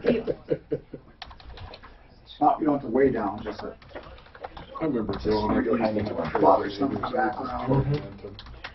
one lady who watches playing ball on the street, the ball went over, and just a split rail fence, not like a chain link.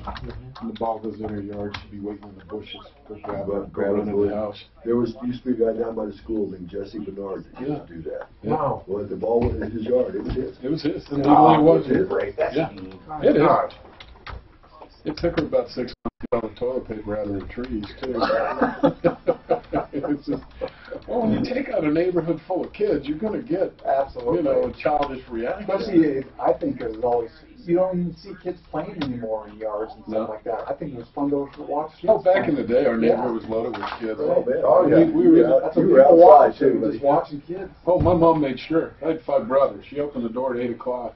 Ow! Ow! And they didn't worry about you till it got dark. But it was a neighborhood watch. I mean, everybody's mom. You were afraid of all of them. You're afraid of all of them. You were, because they had authority. Where'd you grow up at? Long Island, New York. Wow. Yeah. Yep. And, you did, Kevin? Yep. What part? Glen Cove. Oh, okay. Yeah, North Shore. Yeah, we were the town. It was a blue-collar neighborhood when I was there. Now it's different, And some but everybody had John Rockaway.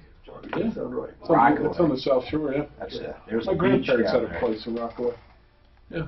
There's an old military We never guessed that. thing down No. You lost. You don't have the. Lived in Wyoming a couple of years. It caused too many fights. They washed right out of you. Yeah. Where in Wyoming was that? Granger, Green River. Oh, okay. I worked in the petroleum mines up there over by Rock Springs there? Yeah, west of Rock Springs. What'd your dad do? He was a executive at a financial printing company in New York City. He commuted every day. Like most of the neighborhood, You see everybody at the train. Yep. Take the train into the subway, you know. Free bottle offer. Are you concerned about your joints and It might have gotten old after a while, but I think that'd be an interesting thing every day is the train ride. Yeah, you know, it's watching people's lives. Oh, you see people every day. watch your, oh man, there's a lot to see in there. Yeah. I don't miss it though. You know, after this long, but you know, the food's definitely different. You know, the ethnic neighborhoods are very, very authentic. You know what they do. I came out here to go to school. You know, 77. And steak. Sandwiches and sandwich on their way. Okay. I don't know. I texted him and said, Ryan, had you scheduled. Hope all is okay. Let's get you rescheduled. I don't know what happened to the guy. Not coming in. He didn't know? He hasn't texted me back. School, Mike. Real quick. Or two. Here's what happened. She gets in the fender bender at a very low speed. The airbag's deployed. Nissan is saying they should have never deployed, and they're paying the insurance for it. But what she's saying is, I don't want my family in a car where the airbags are deployed. 2012. Nissan Armada. Okay? Easy to get in, hard to get out. You know, one of the most expensive colleges in this city. And I'm feeling down, and I do appreciate. Hello, I'm Tom Martino, your troubleshooter. That means I shoot your trouble away. We are consumer advocates here. The Troubleshooter Network's been going on nearly 40 years in Denver, and we are helping people all over the country. Thanks to Live on Facebook, Live on YouTube. I keep forgetting to tell people that every day. Also, you can download us on iTunes and, of course, iHeartRadio app. And Troubleshooter.com. And, of course. You can watch right there. That's right. Troubleshooter.com. You hit look or listen live. And you can also find the referral list there. Click on the icon and go directly to referrallist.com. Of course, the original list established in 95. 303-713-8255. How is your life? How can we help you? Rolly Purefoy is here from Purefoy Chevrolet. And my Traverse is up there now for sale. And I've taken very good care of it. And Rolly, even though you tease me, I've taken very good care of that car. This truly is one of the better examples from you, Tom, as far as... Because I had Stephanie. Well, maybe. I don't know what it is, but I mean... We didn't even think about filing for salvage title. Yeah, that's right. You know, so I only have like 60,000 miles on it. And seriously, I've had it since new, and it's in. That's gonna. I would have to say go fast. It's loaded. It's absolutely stunning. That's it's a nice vehicle, really. So I went even smaller with the Equinox because I love that size. There were 60,099 miles on it when you traded it. And and then Rolly put me in an Equinox, and then. I went to his finance department where they beat the hell out of me. Yeah, the rubber hose and all that, and yeah. You know, but I'm only paying 19% interest. Only. And you know, then I had dealer and handling was only $6,000. Did you? I'm just kidding. Did you buy all the aftermarket warranties? 2 of them. He's 2. No, I get. You know what? It's in my opinion now. No, I didn't. And you know, he didn't even ask. But the 3-year, 36,000 miles. Bumper to bumper. Why? I don't think.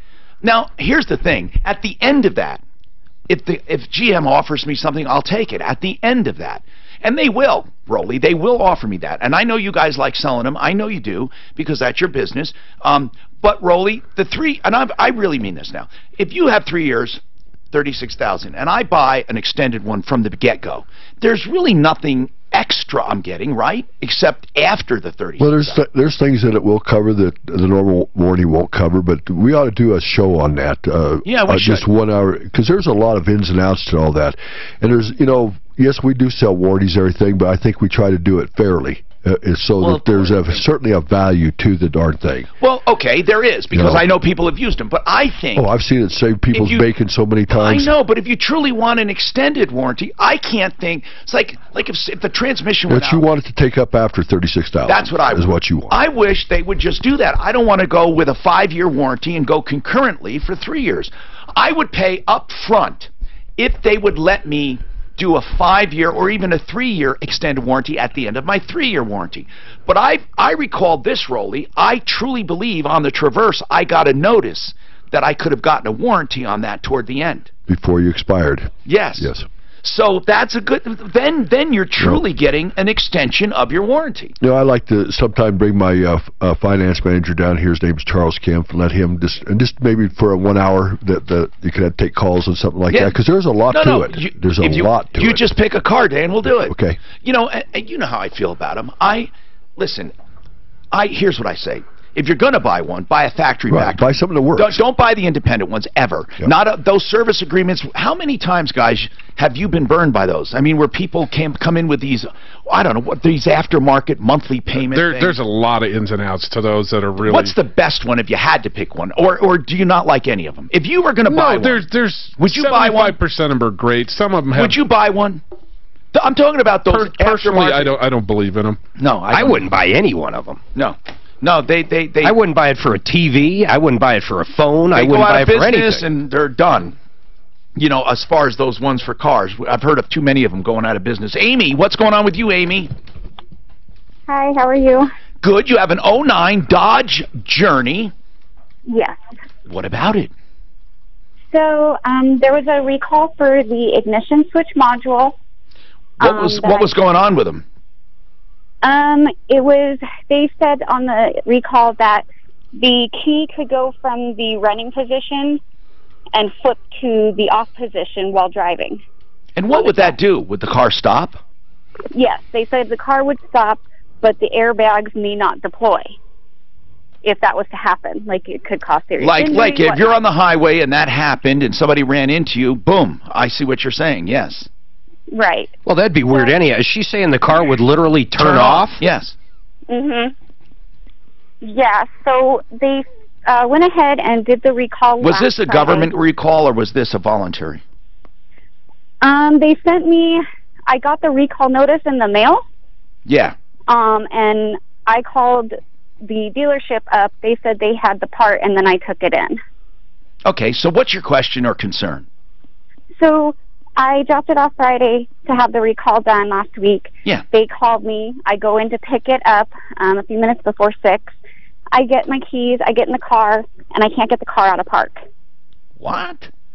What did they... All they did... will not move. What happened? So they told me my car was fine and it was ready, but wait a minute. You never had a problem before. No, no. So what are they doing about it? So the service manager spoke with me. He said he was going to have to look into it. You know, he doesn't know if it was the recall, whatnot. Well, come to find out, it was because of the recall, so they had to redo it. Okay. Well, it's logical. I mean, you never had a problem before, now you have a problem. Come on. I mean, right. So now what? So, I finally get it back earlier this week, and I leave the dealership. I go to get on the highway, and my car won't shift. So what do you mean it won't shift? You mean it's an automatic, right? Yes. It would shift into like first, second, and third, but then once I got to like 50 or 55 miles per hour, you could hear the winding. It was winding out, and it would not go to overdrive. Right, and so it was sitting. The thing was sitting at between 5 and 6 RPMs. 5 and 6,000 RPM. That's bad. Yeah, so it was just sitting there.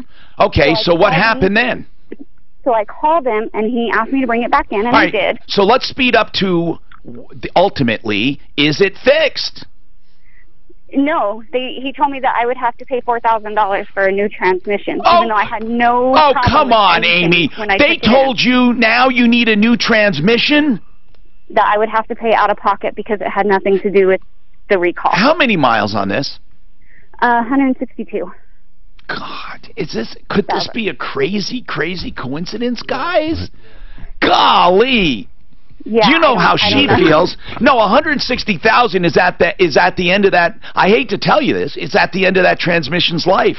It really is. Right. Let's go worst case scenario. Let's say they did, or they were responsible for that transmission failing.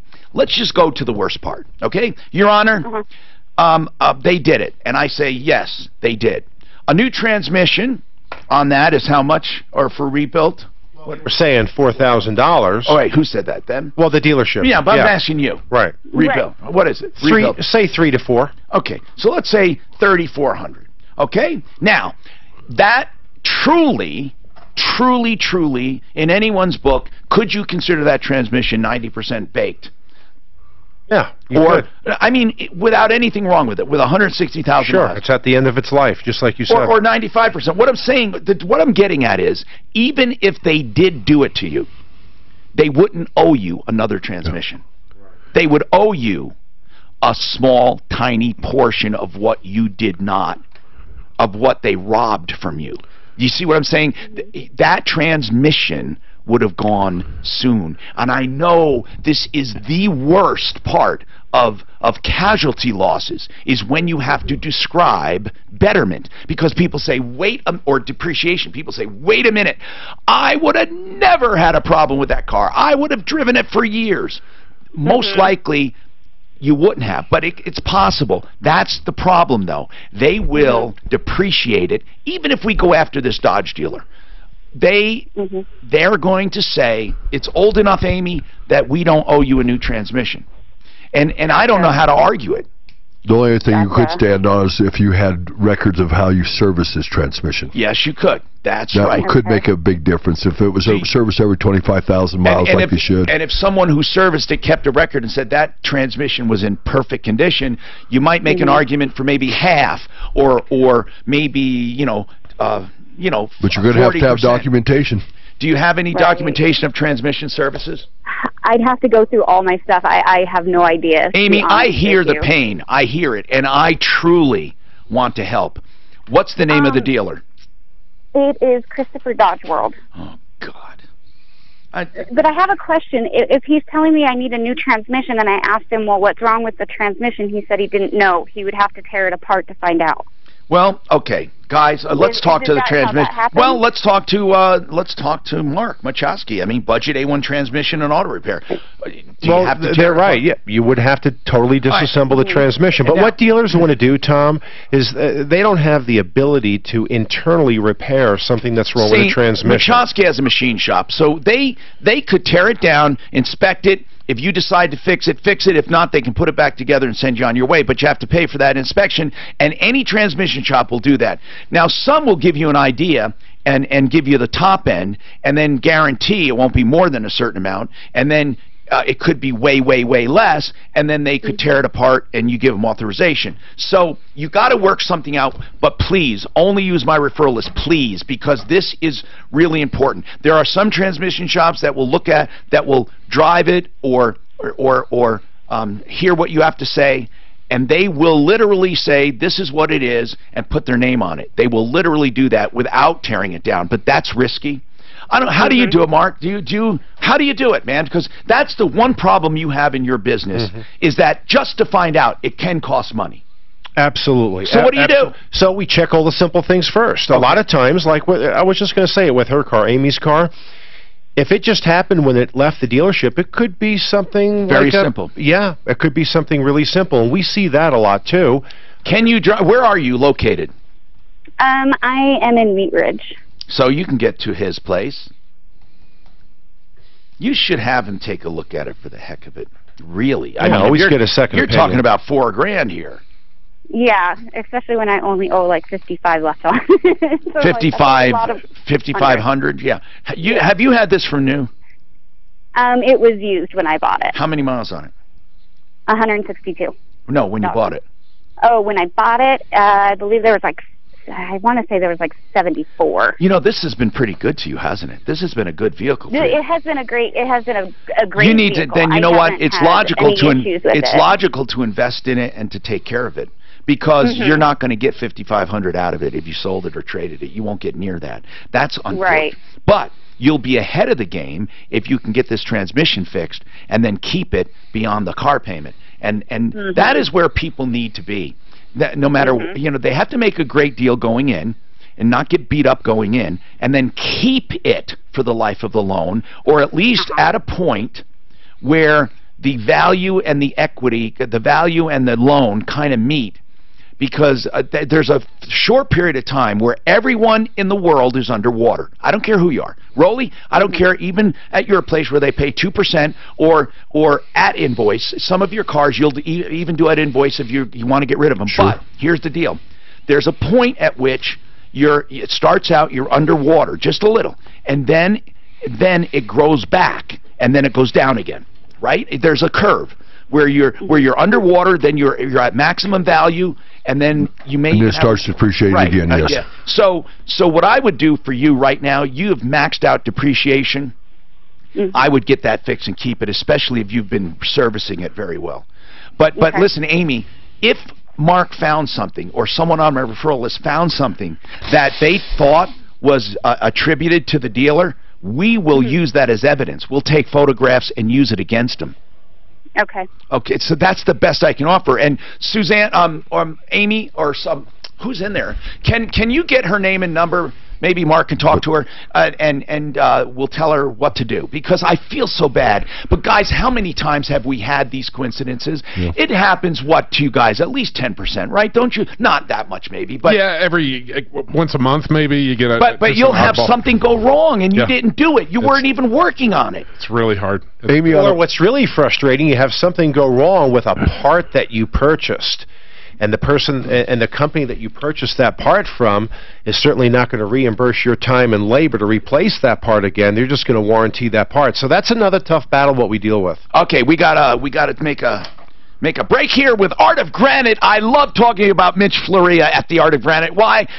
He's a Romanian immigrant who came here and said, I want the American dream. So he started Art of Granite so many years ago with $300 in his pocket. It's such a beautiful company, and he's employed many people. He has a wife and 3 beautiful children, and he has a showroom in Golden. And I'm going to tell you something. You want counters and cabinets, you go to artofgranite.net. Okay, call him. Just tell him what you have. Give him a photograph and some measurements. He'll give you a price that's so close, it'll only differ a few bucks after you choose the stuff. And then he'll give you a definite price. He never marks up the granite or stone or countertop material. You buy that wholesale, either from him or anywhere. Then a small markup on the cabinets. 303-386-5919. Whatever you do in the kitchen, he does in the bathroom free, and he tears out and hauls away everything free. Call him for a complete package. 303-386-5919. Artofgranite.net. This one they are freaky fast. I don't care what you say. They are freaky fast. That is weird. They truly are freaky fast. Like they made them downstairs. Yeah. Now I wonder how they do that, though. I've always wondered that. They're just good. They are fast. Thank you, Tom. I wanted to make it snow. Thank you, Suzanne. Thank you very much. We're only Stephanie gets a kick out of you. Oh, okay. That's all I have to say. Stephanie? That one who can talk the balls off the pool table. I'll let you know. Now, what oh, my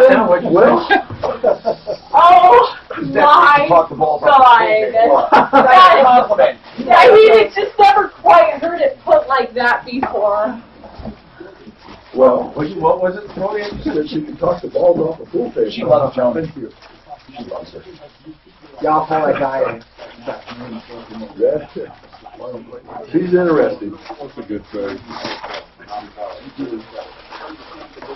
Thank goodness. And this is an Italian what? Midnight Italian?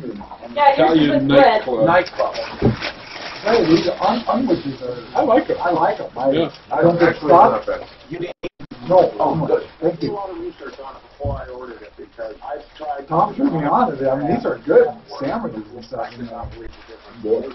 I just think bread fills me up so much. I have lost 37 pounds.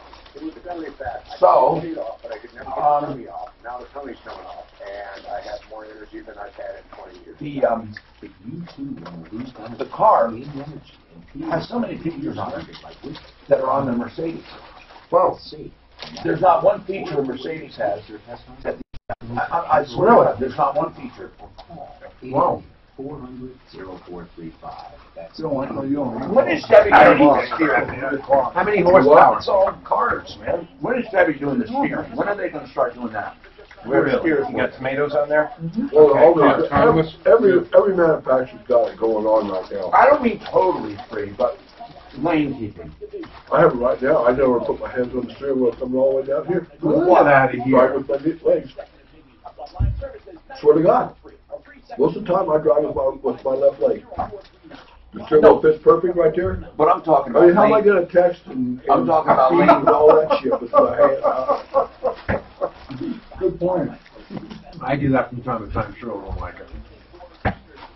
If you have everything adjusted just right, you can stay right there. But you know something, really? These advances are going to encourage carelessness. Oh. How do you mean? They're going to be fully autonomous in 4 years, man. It's not going to fucking matter. Not going to happen, man. Not going to happen. Is this a spare water? No? Yes, that one. Right here. No, I think that exact same thing. I do. Oh, I know it, buddy. I have very little doubt. Not everybody will be able to afford it, but it's going to be there. And insurance is going to be cheap as it'll be there, hell. but it will hurt carelessness and people won't be able to go back to driving. I mean, kids and stuff who grew up like that. I mean, it'll be like well, it's having just like driver. a stick shift now. Very few people know how to drive a stick shift. Yeah, we hired guys the other day, about a month ago. I can't drive a stick. No. Most people, I mean, why would they? Tesla just teamed up with AMD for all their AI stuff. I mean, they're putting billions of dollars in this right now. Tom Martino here. 303-713-TALK, 713-8255. When do you think a totally autonomous car will be out, Mark? You say when? 4 years. I think that's probably... Available to buy, to purchase. Probably a Tesla model, powered by AMD technology, full AI. I have a friend who took a Tesla from Vail to Denver and never touched the wheel, he told me. Is he lying? No, he wasn't lying. No, it well, can then be done. then the technology is here now. But the cars for the masses and everything, that's going to be down the road a ways. And it's going to present a lot of its own particular problems as far as autonomous cars that are used by lots of people, as far as keeping them keeping them up as far as cleanliness and stuff like that. What do you mean? Cars that are rideshare type stuff and charging places, parking spots for them, and it goes on and on. I was at a CADA meeting yesterday, and they talked about the autonomous, and they had one expert there talking about that this probably won't really come to complete fruition until probably 2030. So, well, we got 12 years or so before we really look at this. I would agree with him for the masses, but if you've got 120 grand, I'm telling you, you're going to be able to buy a car that'll drive you to work in 4 years. You know, anyway, all right. It's just remarkable. The one thing that I thought would be in the way, which isn't, which just astounds me, is the road, the inconsistency of streets, highways, roads. I thought that they would have to have special streets and roads, but they have learned to read all of the inconsistencies, which is amazing. It all comes down to artificial intelligence. I mean, Yeah, really, of course it does. if the roads were the way it is, like you were talking about, the cars could do it right now. But it's that next level, and that's where they're pretty much the breakthroughs are there. Tom, what's going on with you, Tom? I have got a kind of a legal question, kind of legal moral. So I've got a Dodge Sprinter that I took into a diesel shop, so it's a diesel engine. I took it in for a leak, and they had a full 10 days. I was on vacation, started working on it on day number 8. They ran 2 weeks over. Long story short, I'll give you the short version. I picked it up. 4 miles later, it started leaking and smoking like crazy. What did you take it in for? A leak, a bad oil leak. But you didn't have any idea, like, where? That's correct. What did they do is what I meant to ask when I said, what you take it in for? What did they do? They said that they replaced the gaskets for the turbo and the cooler, the oil cooler. Okay. So when they finally got done, I picked it up. Gotcha. And 4 miles later, what happened? Leaking again, smoking everywhere. How'd you know it was leaking in 4 miles? Because it started to smoke. Smoke started entering. How bad was it leaking? Bad. I mean, like I was having to add, when I took it in, I had to add 2 quarts in 5 days. So was it as bad as it was when you took it in? Well, I didn't get that far, so I just took it right back. No, I mean, was it as bad this time as it was when you took it in originally?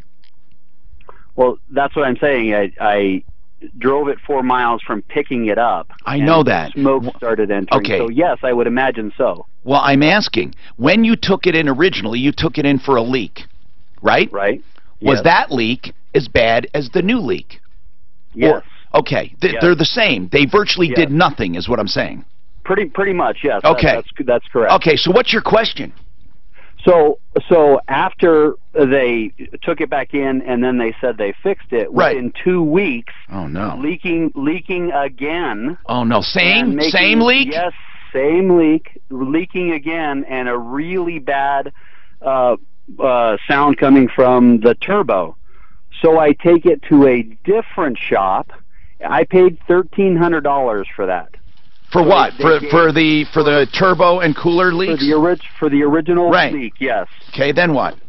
So I take it to a different shop. Yeah. And they're in the teardown stage. I called that other company back. Now, to be fair to them, Right. they have given me all of my money back. Oh, my goodness. Oh, my But the goodness. new That's shop- amazing they did that.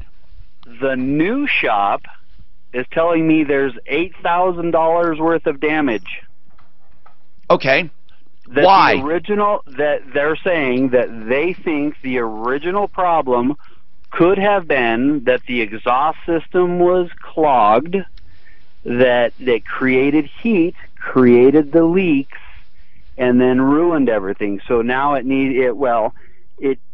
sounds way worse after the first. I know, Tom, what you're saying. You're You're wondering, even though you got a refund, are they responsible for the damage? And the answer is it depends. First of all, was the damage caused totally by them, or was it partially damaged when you brought it in the first time? We don't know that. How many miles on the truck or Sprinter? A lot. It's a. How many miles? It's 300,000. Okay. Well, then you are really, really, really in hazy territory. That Right, that's okay, the really reason for the hazy. call. And so I'm going to talk about betterment again. Even if they did have some responsibility, they'll never owe you a new turbo. Is the turbo out? Is that what they're saying? They're saying that it's the turbo, the catalytic converter. Well, see, they returned it to me also. The new shop, they said that there were missing parts to the turbo, missing bolts, a cracked exhaust manifold. I mean, just a but did they do that? Experience. Did they do the cracked exhaust manifold? Yes, the new shop is saying yes, they did that. How do you know they did that?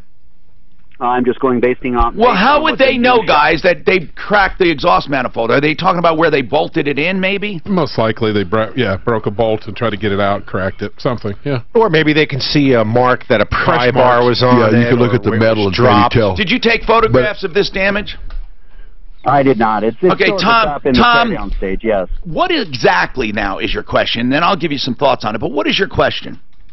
Well, is it worth me proceeding? You know, because the new shop, obviously the old shop is going to say, well, we didn't touch any of the catalytic converter or any of the exhaust system. Well, we they gave you all did. of your money back. Well, hold for on. The work we did. Hold on. What do you mean they didn't touch it? How can they say that? What the exhaust manifold? Would they have to touch that for anything? No. Well, the manifold, yeah, because that's where the turbo is. But the catalytic converter. So how could they line. say they didn't touch the exhaust manifold? How could they didn't. They're going to say that they didn't have anything to do with the catalytic converter. They didn't, and it's 300,000 miles. The catalytic converter, forget it. And first of all, if that cat was plugged, it was that motor's not going to run. I mean, it's going to be a tough deal, and it's going to build an incredible amount of heat up before the cat.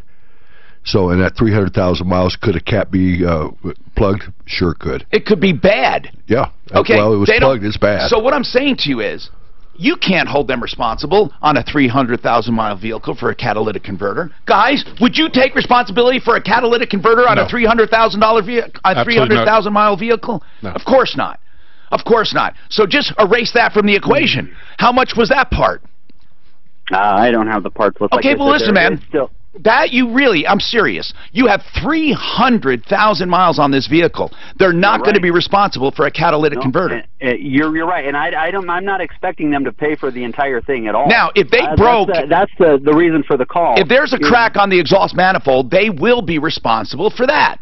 Okay? And an exhaust manifold doesn't have a lifespan, probably. I don't think you can say, oh, well, you know, now it would only last as long as the engine, but you can make the argument if you maintain that engine, you get 500,000 miles on it. So I would say they should just foot the bill for fixing that exhaust manifold. Would you agree to that, guys? Well, an exhaust manifold does have a lifespan. Like especially, how? Well, if your engine is getting really hot, the way some of these exhaust manifolds are designed, Tom, and the way they're casted, they do go bad. They do warp and they do crack. The metal does and if you have a catalytic converter that is plugged up and that engine is getting real hot, like Rolly was just saying, are you saying that could cause that exhaust manifold to crack? I think all his problems came from the cat, which had nothing to do with them.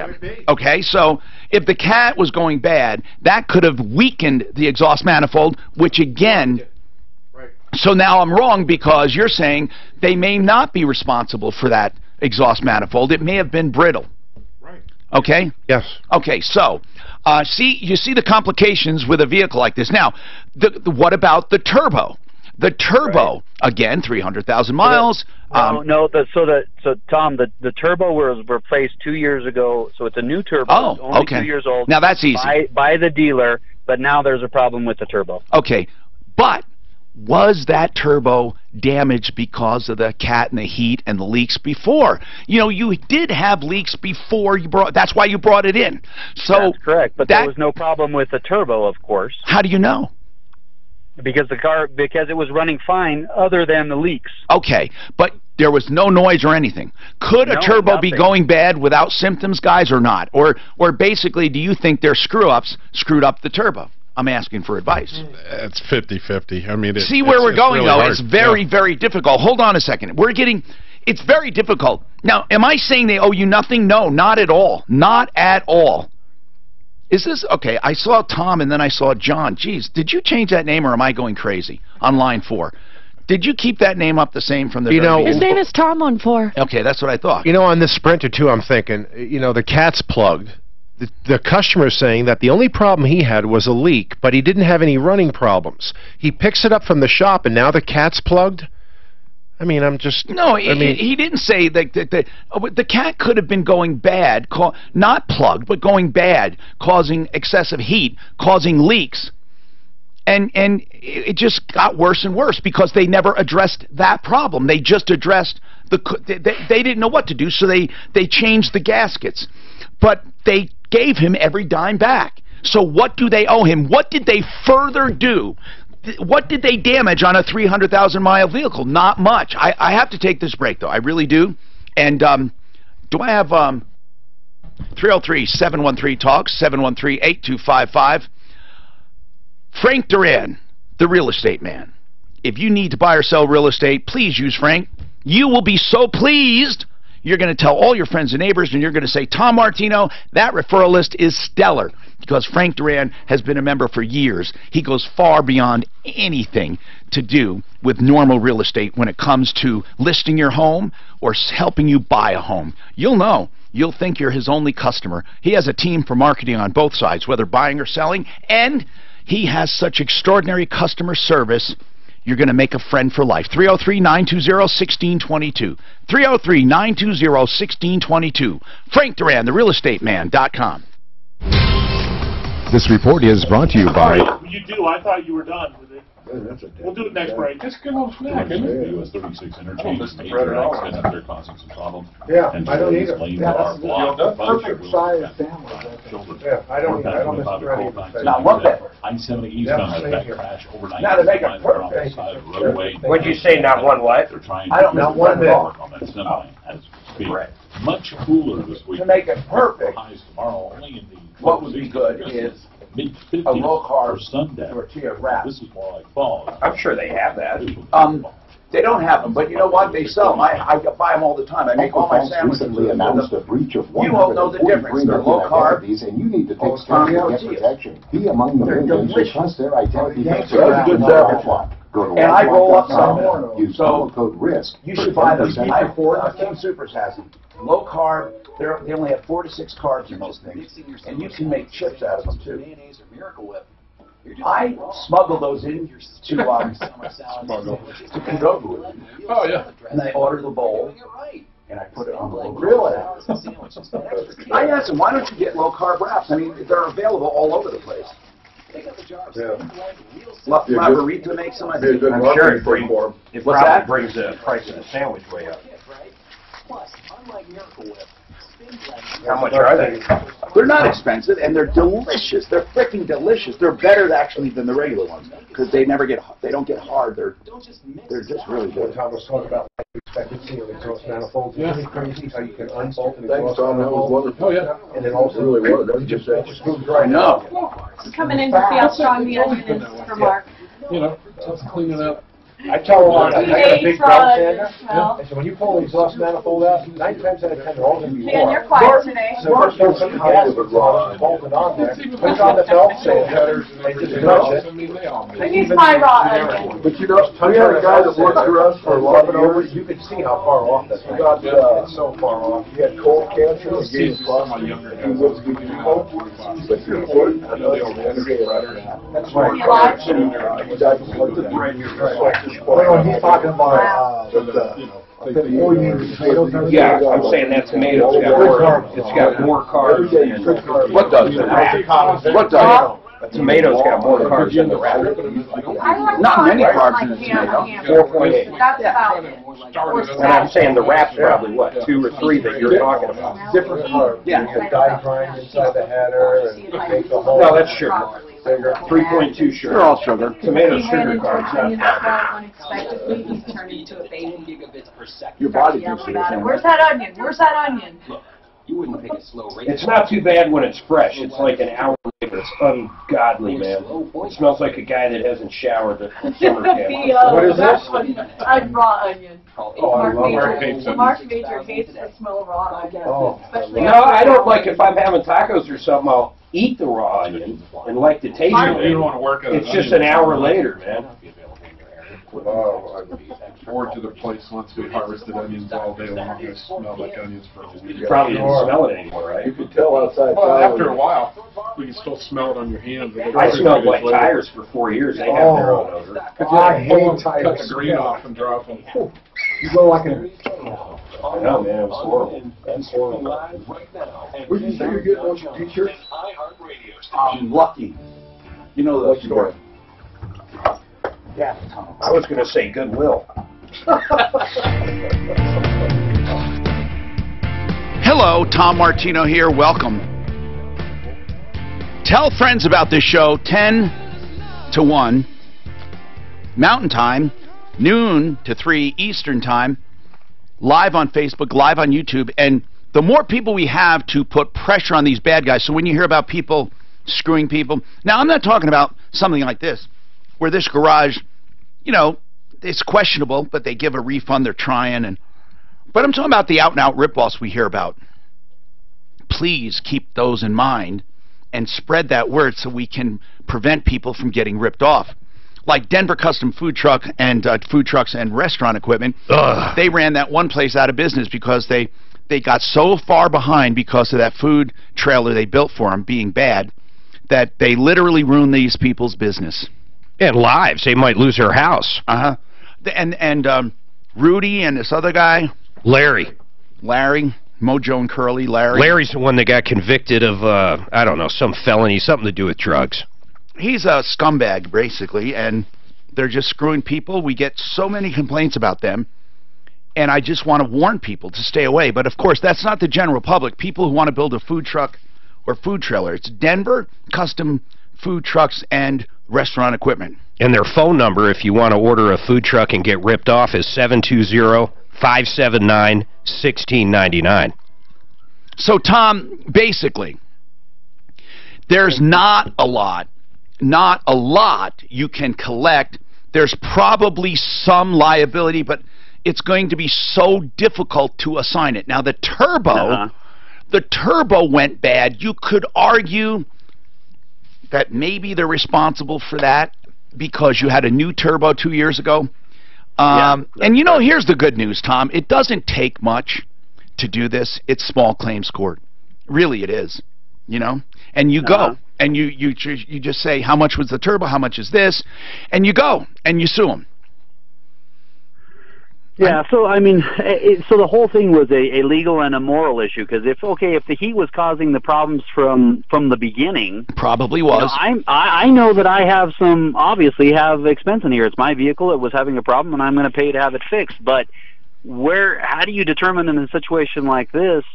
Did their crap, because it was right? Did they do additional damage? Probably yes. Yeah, they returned it with missing parts, missing things from the turbo. Well, whatever was missing. Listen, as far as the turbo, just say they're responsible for it and sue for that. And then the missing parts, how much did they amount to? That's what those are small little gaskets, things like that. But I mean, they found loose and bolts under the covers. What's the name of this shop?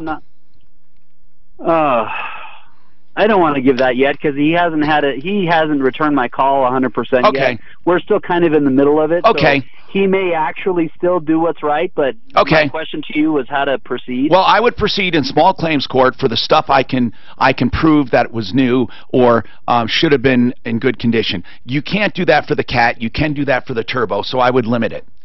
Okay, let me take people who have been waiting a while here on Misty. Hi, Misty. What about your 2012? Oh, this is a weird one. It has to do with airbags. Listen to this one. Go ahead, Misty. Hi. Hi, Misty. This is weird. Go ahead and tell them what happened. Okay, so beginning of August, me and my kiddos were stopped at a stoplight and barely rolled into the car in front of me going maybe a mile, 2 miles per hour. That's what you did. You barely... I've done that before. Tell the truth. Were you looking down at your phone? Tell the truth. No. Oh, that is, I am not that person. I do not get on my phone. She was putting her lipstick on. No, stop. I was kind of turned, like, my head was turned a little left. Okay. And when I looked forward, I must have thought the car went in front of me started going or the light turned green, but I literally bumped the lady. Okay, so you're talking like a little more than a walk speed or a walking speed. Okay, and she didn't even know I hit her. Okay, she didn't even know I hit her. Did she just take off? Did she take off or stop? No, she stopped. We actually went around the corner and parked and. Okay. So what's the issue now? So the issue is, okay, so I felt, along with the firemen, the policemen, based on the amount of damage outside of my car, that those airbags should not have deployed. So your airbags went off, and you're wondering why? Yes, and I mean, I had my 4 small children in the car, scared the heck out of them, sounded like a gunshot went off. So I proceeded to call Nissan to get them involved, just to test my car to see if... How many miles on it? I only have 59,000 miles on my car. And it's a 2012. Okay, so did they agree with you that the airbag, they can look at, by the way, that little computer thing, they can get a reading on that sudden stop and collision and... Yeah. Yeah, they did that. They went to the mechanic shop, told the mechanic shop not to touch it until they pulled that data out of the car. Excellent. What did they conclude? They concluded that they are taking full responsibility for airbag deployment. Those airbags should not have deployed. Okay. All right. The speed I was going. Okay. So here lies the issue. They have agreed to reimburse my insurance for the damage of the vehicle. Also reimburse for Wait a minute. that we had to out of pocket. Why for the damage to the vehicle? Why? They had nothing to do with that part of it. Well, no, not the outside damage. I still have to pay for just my bumper that had to be repaired and the deductible, but the whole interior had to be gutted and rebuilt. So, because of the airbag deployment, my windshield... Okay, I understand. You're not talking about the collision damage. You're talking about the damage for the airbag. So where are we going with this? What do you want in addition to that? So, quite honestly, I am terrified to put my family back in that car. Well, then sell it. Exactly. But they don't owe you anything. They don't owe you a car, that's for sure. No, but now that those airbags have deployed, that is going to show up on my VIN number. Whereas if someone sold a Carfax to buy that car, if we sell it outright, it's diminished in value. So I'm not... Oh, come on. Now Misty, I don't know how that shows up on a Carfax. Does it show up as a... Does it actually show up as deployment? That's what it Only probably from shows. the insurance report. Right. If I don't the think... insurance got involved, that'd probably be what it would be. You don't have an insurance claim. And besides, listen, well, Misty... Yes, it did go through insurance. Well, plus when they fix them, though, they're just like new. Misty, you're talking about something that it's not going to work, okay? You can try to make the argument that they have devalued your car, but it's just not going to work. They took responsibility and they fixed it. I mean, and that's what they did. Now, I don't know why it went off. Did they look at the sensors? You know what? And honestly, I can't get any answers. All they told me is they're taking full responsibility. Okay, then unless they're idiots, they will try to find out why it happened and fix that, because it could be a sensor that was bad. And if they do that, that's all they have to do. I know you're trying. Listen, I know you're saying you're afraid and all of that, but really, I'm telling you that it's going to be very difficult to do consequential or other damages resulting from this. You can't connect those dots. I know that you think you can, and I know it sounds good, and in a perfect world we'd like that to happen, but you have to look at it like a court would, even though you're not going to go to court. It's like, okay, the airbag went off, they deployed, and they fixed it. Because you're afraid, you know, and how much did it affect the value of the car? I would doubt very seriously on a 5-year-old car that you have a lot of diminished value. If it was new, guys, tell me. I'm not trying to make the point. No, I want to help her. On a 5-year-old car, if it was a 1-year-old, if it was brand new, I would say, you know what, on a brand new car, this could be way more serious. But if an airbag deployment with an accident would be totally different, this is a recall. Huh? This is more of a recall than due to an accident, so that I don't think. No, it's not. Well, it will. She may show an accident on her Carfax. She's concerned about that. Okay. Sure. But it's going to show no money paid out. I mean, it's going to show a small. But the airbag repair is not due to the accident; it's due to a defect. Right, so. and I don't even think they show that. No. On a Carfax that your airbag was replaced. Here's what I'm getting at: the actual value of if you did lose value. I don't think you could measure. I don't think that somebody, because it's 5 years old, Misty, because it's diminished value is a real thing. Hold on just a sec. I'll come right back to you. It's a real thing. But because we're talking about a 5-year-old vehicle, I don't think you have to worry about it. You know, addiction is something that is real to all of us, because I'll bet every one of us knows someone who has an addiction either to alcohol, meth, cocaine, or any other kind of drug, even legal drugs that are painkillers, stuff like that. Well, the Raleigh House is doing something very special. They have a line that you can call if you want to approach an addict in your life. 720-893-5559. You don't know how to talk to an addict? You want tips and hints? They can tell you. They can also answer any question you have about treatment. The cost, what they involve, how to do it, and what impact it'll have on the family. All of this. Anything you have, if you need to call them, 720-893-5559. TheRaleighHouse.com is the website, TheRaleighHouse.com. They have individual treatment plans, and even if you don't think you'll even go to the Raleigh House, or you have an addict, they won't go to the Raleigh House, they still can talk to you about your concerns. That's what I love about them. They're doing this as a community service. So, 720-893-5559. That's TheRaleighHouse.com. This report is brought to you by LifeLock. I mean, I'm not going to do that. He told me he was going to get me bullet points. Yeah, and when he does, I'm going to do it. Yeah, he emailed and just said they still haven't come through, but I do need some. Well, you know what? He tells me there are specific things he needs in the spot. I'm not going to work on a 60-second spot for him to tell me it's not right. I'm not going to do it. When they give me what they want or don't want, I will do it, Mark. He's asking me to predict what their legal is going to want. Because he said there were some very specific things I was doing they don't want me to do. So you tell me something like that, I can't do it. I can't. I mean, did he say he truly wanted me to write one today? No, not write one for you today. He just wanted something that he could run until they get him the bullet points. No, it wasn't. No. Go to LifeLock.com. Because they weren't pre-deployed. If you look around, Easton's got a few articles about some pre-deployment on the Versa. And I think the legal stuff is just his, whatever they want to start advertising. I didn't quite understand that. Nissan Armada? I think they have a new idea that might be sketchy. I don't know. GTX conventional oil, and a brand filter. DIY Dad saves the day again. Safety saving service. Visit Pet Boys today. Restrictions apply. Expired October 1st, 2017. Oil and filter after mail and rebate. Visit petboys.com for details. Well, Armada is Some of the pants that didn't fit me, now they're falling off my hips. There's been a noticeable increase in I put that company under this stuff works. It does work. You know what La Quinta means in Spanish? Now listen to what Richard says about Andro 400. I did a lot of Let us research on it sleep. before I Next ordered to it Denny's. because I tried other products and they hadn't worked. But I could That is true. literally within a month. Since I started using it, I have lost 37 pounds. It was very fast. I could get You're not weight in bad off, but I shape. could never get the tummy off. Now the tummy's coming off, and I have more energy than Better I've than had. Just running through somewhere. You too want to lose What was the one that guy Do we have any other pre-recorded? Did you ever do any for them at all?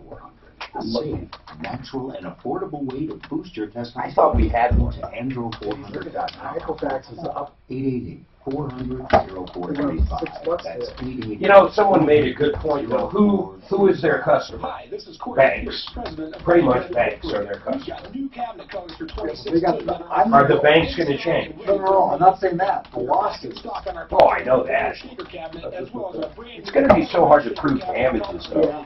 These cabinets are all red boxes with How do you prove that your credit card or social was stolen from them and not anybody else? I mean, it's so. Hey, maybe you were part of that Target thing, or hey, maybe you were part of this or that. I don't know. How do you tell where your shit got stolen from? Maybe it was Dan. I don't know. I'm taking some other stuff. The funny part is the rats bailing ships in their stock 5 days before the announcement. Yes, absolutely. I'm hoping they're looking into that. Me too. Me too. That's not right. That's a Martha Stewart. Yeah. Well, it's much worse than Martha Stewart. Martha. But how stupid do you need to be to, to time it that? Yeah. I mean, They're saying they didn't know though. Oh, but they all just happen to sell at the same day or something, and with millions of shares. Sure seems very bizarre. Yeah. But you never know. You never know. Well, that's the only thing they could say is they didn't know. There's no other defense. That is the only defense. Hey, I needed money for this. All of them? Yeah. That's what they're going to have to show is what happened with the money. There had to be a price peak or something they sold, or yeah, there's got to be a reason why. Like if they literally, if their broker said it was set to sell at this for X amount and it's just executed. That's And a lot of them going to do it and have to put a thing in there. But when they sold in July, right? Yeah. The original thing was like what, March? Hi, Tom Martino here. Welcome. Genesis Total Exteriors, if you're looking for siding, windows, gutters, painting, fences, decks, they do exteriors, but they also do interiors, kitchens, baths, basements, large and small additions, and they have windows, replacement windows, that are actually passive solar. Even if you don't have a solar system, you can wire them into the grid, and you get credit for that. Over years, those will pay for themselves. The only windows of their kind, and they're not more expensive, than any other good window. Genesis Total Exteriors, 303-679-8509. 679-8509, GenesisTotalExteriors.com. Okay, so what do you think? We have a lot of unusual problems, don't we? What about the airbags? Misty, I'm just going to end by saying, truly, on a 5-year-old vehicle, diminished value is a very small thing. Even real diminished value on a really nice car. Now, the nicer the car, the more the diminished value, but the older the car, the less it gets. You know, there's a cycle of what's called depreciation. And it starts big in the beginning, then smaller, then bigger again. And so you are at a 5-year mark where you've taken most of the depreciation. Most. So therefore, diminished value is not even worth fighting. Plus, how would she even prove it? Exactly. It's not. That's why it's not worth it. All right. Yeah, if the car's been fixed, been properly repaired, she should just drive the car. 303-713-TALK. I agree. Oh, and Barry's turn. Barry, what's happening? Hi, Barry. Hi. I've got a Pontiac G6 GT retractable convertible. What the heck is that? What is a G6? I don't know what that is. Well, Rolly? it's a nice-looking Pontiac, honestly. It's a Pontiac G6. Okay. All right. I bought this car. I've had it about a year. It had 70,000 miles on it when I got it, and it was basically had like one chip on the car. It was beautiful. But the problem is it's a retractable convertible, and the best guess is they made about 4,000 of these in 2007. So it's a retractable hardtop convertible. Hardtop, exactly.